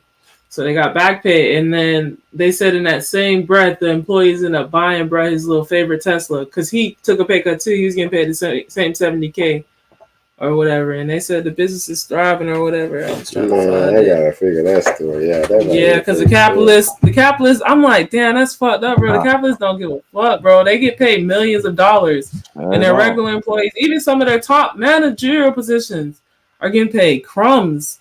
So who? What are you talking about? As far as who's getting paid? Yeah, I like. Well, first and foremost, that lady that is in charge of the treasury. You know what I'm saying? Like, who under her is supposed to be getting paid because she getting paid by a company? Who under her? No, we're not supposed to be getting taxed that much as taxpayers. She don't need that much money. But the thing is, it's a loophole. They said. Dick Gregory said, "If you're in America and you ain't trying to be an entrepreneur, nigga, you need to get the fuck out of here." that what Dick Gregory said in so many different words. He said, the businessman could take his secretary around the world, and a motherfucking pregnant mom have trouble getting apple juice for the baby. It's a sad story, but it's the truth. If you don't want to be an entrepreneur, get out. Man, the funny thing was, I thought this was like Drake on a skit. You see the thumbnail? I was like, bro, what is this? This morning we have an update on the story of a CEO who made a stunning announcement on employee pay. This was more than 6 years ago when we first told you about it. 2015, Dan Price is his name. He raised the salary of everyone at his Seattle credit card processing company to at least $70,000 a year, at least. Price's decision was met with predictions of bankruptcy from his worst critics, but we're here to tell you now that has not happened. Instead, the company is actually thriving, and as Carter Evans shows us, the higher pay has helped employees buy homes and start families. New parents and co-workers Carrie Chen and Alex Franklin can't wait to introduce their son to colleagues at work, a company they say made it possible for them to begin a family in the first place. And you weren't the only ones that had a baby, huh? No, everybody had a baby. Why do you think that's happening? We can afford it. They both work at Graphic We can afford Payments it. in Seattle, a credit card processing company with a CEO who 6 years He's ago just talking about these credit card companies. shocked everyone. Fees everywhere. $70,000 pay rate for everyone that works here. This is 6 years ago. You had people making $35,000 a year, but you told them you were going to double their salary. Yeah. And then you actually had to do it. Right. How did you pull it off? Well, it's tricky. You know, I took the $1 million pay cut. That's right, $1 million pay cut. Dan Price was Yelling. simultaneously hailed as a hero and eviscerated as an enemy of capitalism. Lunatic of all lunatics, Dan Price. Personally, I think he's a socialist. I hope this company is a case study in MBA programs because it's going to fail. But that didn't happen. So you've almost doubled the number of employees, and you've tripled business. Ew. And I love that JD. almost $70,000 a year. Correct. How much do you make?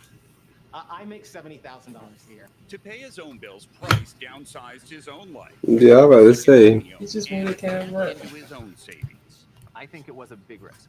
Andrew Haffenbrack teaches at the University of Washington's Foster School of Business. It does go against what people expect and what we usually see in terms of corporations and companies. These days, average CEO compensation is 320 times more than the salaries of their typical workers. This shows that isn't the only way for a company to be successful. 320. Do you pay what you can get away with, or do you pay what you think is ideal or reasonable or fair? Why aren't more companies doing this? I would say that's the failure of this. You know, I feel like I've been shouting from the rooftop, like, this works, everybody should do it. And 0 big companies are following suit because the system values having the highest return with the lowest risk and the lowest amount of work. That's what I was saying, though. A lot of these businesses. Returns are up in large part because what you saying? Nah, run on. I'm trying to figure out what he do real quick. led to fiercely loyal employees. Our turnover rate was cut in half. So when you have employees staying twice as long, their knowledge of how to help our customers skyrocketed over time. And that's really what paid for the raise more so than my pay cut. Meeting them where they are? The company did take a hit during the pandemic. Well, I'm just thinking. 5% of its business in March 2020. At one point, Price figured Gravity was only 4 months away from failing, but it bounced back after its employees voluntarily took took a temporary pay cut. We reduced our salary to $40,000. Yeah, I think we took each about somewhere around 60%. Are you back up to normal now? Not only back to normal, Gravity repaid us all of the pay cut that we had voluntarily given up. Are we gonna get a little playpen in here for you? Price says Baby Thomas is one of 60 new additions to the company family over the past 6 years. He also claims the number of employees buying homes has gone up tenfold. We are right on track for the American dream. You know, we have a beautiful baby boy, a wonderful home, a beautiful life. We're not only just living, we're able to thrive. And they're able to say thank you to the man who made it possible. He has his dream car. We're like, hey, let's if we all chip in just a little bit, we can make it happen. And we did. My employees had done way more for me than I could ever do for them. So the fact that they wanted to get me such an unreal, amazing gift, it's pretty special. I don't know if I can put it in words. You could have afforded What, that with your own salary. guys? Yeah, that's true. I'm way happier than I was before. Bro. Gravity payments, it seems like there's a lot of that going around. For CBS Mornings, I'm Carter Evans in Seattle. Yo, hopefully it's a real story. Hopefully people keep on doing this shit. Gravity payment. I see y'all in financial, bro. Y'all, what y'all do? Y'all process credit cards? I was just thinking, I was like, bro, is the janitor getting paid $70K too? Like they said, all the employees. If the janitor getting paid $70K, he bringing everybody in there, bro. He like, bro, I got a whole pay budget. Come on, get in here and clean some stuff. Right. What you said? Because I know you got a big sentiment about getting paid what you worth. What's your thoughts on this situation, Zach? Man, I'm thinking the same thing what the guys were saying, man. Like, I'm thinking, does everybody get $70K? The janitor, you know, everybody, really? Like, that and like, what's really the goes and look into the company and see is he telling the truth for real? That's bro. I'm telling you, you and me both right now, bro. I'm literally on the phone right now, and I'm trying to figure out how could he do it, and why don't everybody do it? Cause he said he just dropped back to $70K, but like I said, a lot of these people they want multiple houses, they want big fancy shits. So maybe they gonna say he's not thinking about generational wealth. Right. I'm not sure exactly what they'll say, but if the brother's just living below his means, because they were saying he could afford the car, but the whole company kind of put their money together and bought him, so he got the shit on that. Like, this shit just, I don't know, bro. It just seemed too good to be true, though. Too good. $70K, bro.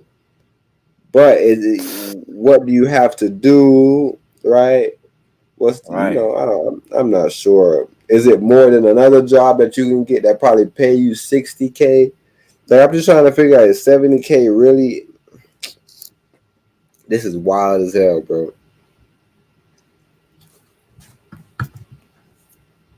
Super wild, bro. You see, the company processed $3.4 billion in payments in 2014 and $10.2 billion in 2018. In 2015, it had 91% employee retention rate, with industry average of 68%. Customer retention rate increased from 91% to 95%, and company profits have doubled. In 2020, the company was making $4 million per month in revenue, but faced drop of 55% in card processing fees as a result of COVID-19 pandemic. And if anybody know anything, like I said, if we watched the Taco Tuesday, we know that we spoke about this situation. I think last Taco Tuesday to be exact, where I was explaining, like, for smaller businesses, this shit is so much, bro. These credit card processing motherfuckers, bro, they charge these companies so much, and I guess they usually do business with bigger companies, so it probably makes sense. But when a smaller company has to get something like a credit card machine, and just the shit that we, the things that we kind of got used to, it's not that easy. Like, we just looking at it like, man, bro, you outdated, you ain't got this, but we don't really understand the backstory. So now you hear a company that's just processing credit cards paying their employees $70K a year. So you seeing it's a profit somewhere. Right. It's a good profit somewhere, bro. In 2020, they said they made $4 million per month, bro.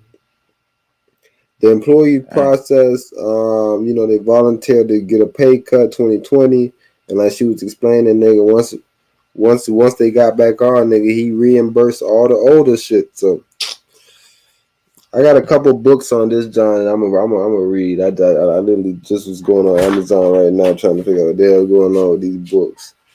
But yeah, for sure. Empress, I was just reading a little story about him, but man, me and OG was just wondering, how the hell is this possible and everybody not doing it? Right. Like, what is the, you feel me? Like, what is the drawback? What is actually going on? Is this a fake company? So I was kind of reading through everything, and I was like, we spoke about this on Taco Tuesday. What? About the credit card processing situation. Oh yeah, that's what I was just saying about fees everywhere. Mm-hmm.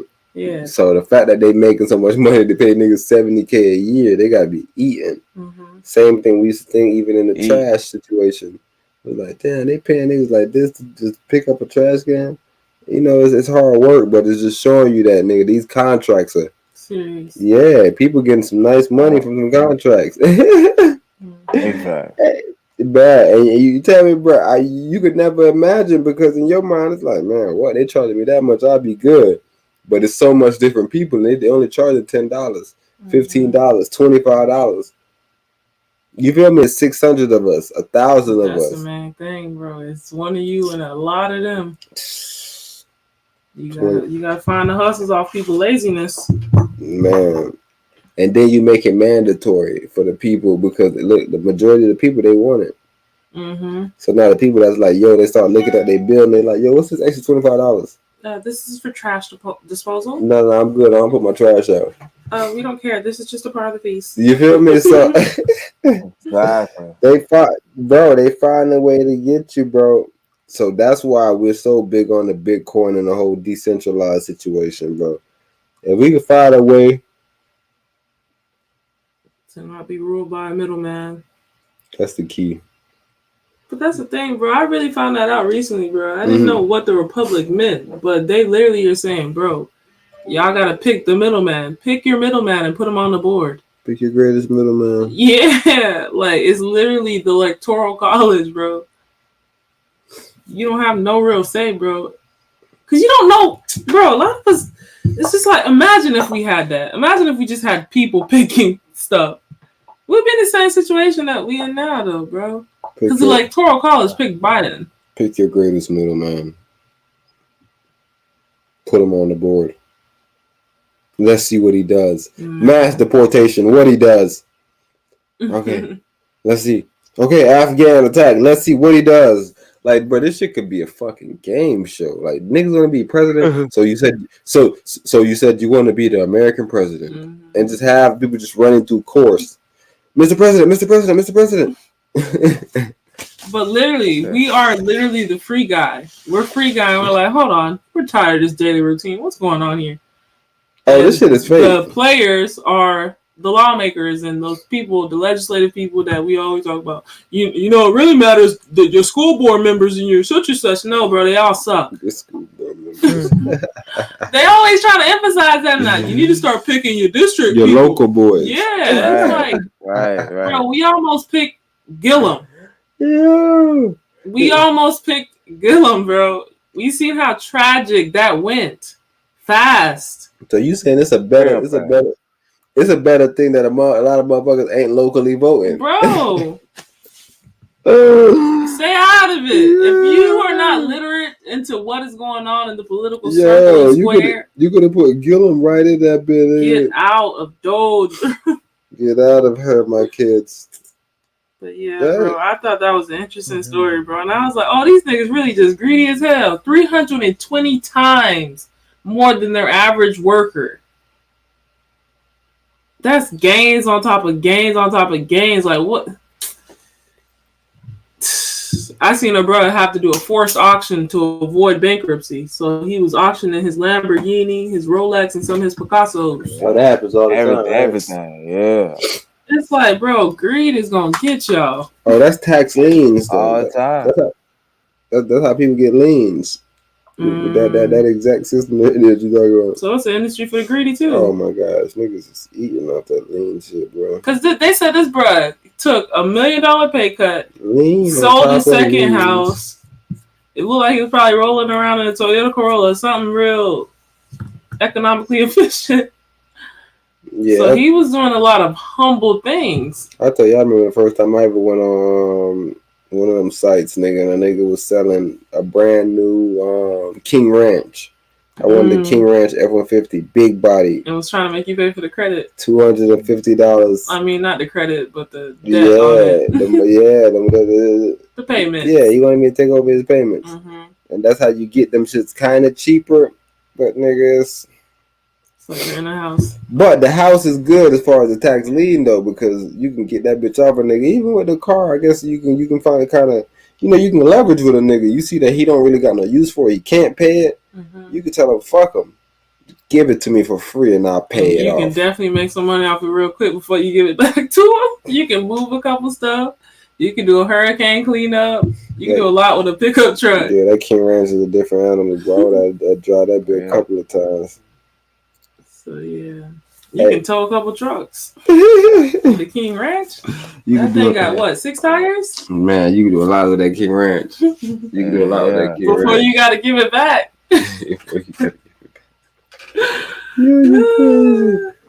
But yeah, man, what we doing? Man, we're not about to beat the horse, bro. And we almost on our time. Completion mode. Almost on our time. We can't cut no more, man. Ja, we back in this boy on Taco Tuesday, bro. Like I said, bro, definitely. I'm gonna text you some little situation once we get off the phone, son. Anyways, but Taco Tuesday, bro, we back in here, bro. So if you got some free time, like I said, bro, I always appreciate you being on the bill and shit, bro. So right, you got it. If you got any free time, bro, like I said, bro, we in here talking about currency, bro, trying to figure out how to get to this bag. Like even right now, I keep on looking at my phone trying to make sure that I'm still up on my plate. Make sure I'm still, you gotta make sure you still making your little money. Heck yeah, I feel you. So yes sir. So we back in the building on Tuesday, bro. So definitely, man, if you tuning in, bro, that'll be dope. Like I said, we'll actually be able to go over some live trades or whatever the situation may be. Any questions or anything you got to ask? Yeah, possibly get you signed up for some accounts, get that crypto. Yeah, bro. However we can help each other, brother. That type of time we on, bro. Most definitely. I'm gonna tune in to man. Most definitely. Alrighty, guys. So let me conclude this really quick before we get to that point. You guys heard that? Taco Tuesday, where we talk about currency only on a Black Wall Street Bets YouTube channel. Tune in there. It's a separate YouTube channel from this one. This is the Wise Magi Godcast. We go live here Sundays and Fridays, and then on Black Wall Street Bets, we go live on Tuesday. Pre-show starts at 9:30 p.m., and we get the ball rolling when we get the ball rolling. Yes, thank you for tuning in into another episode of the Wise Magi Godcast. What episode is this? 126? Yeah. Yes, I will say the numerology right now, but I'm not really on it. But yes, until next time, peace.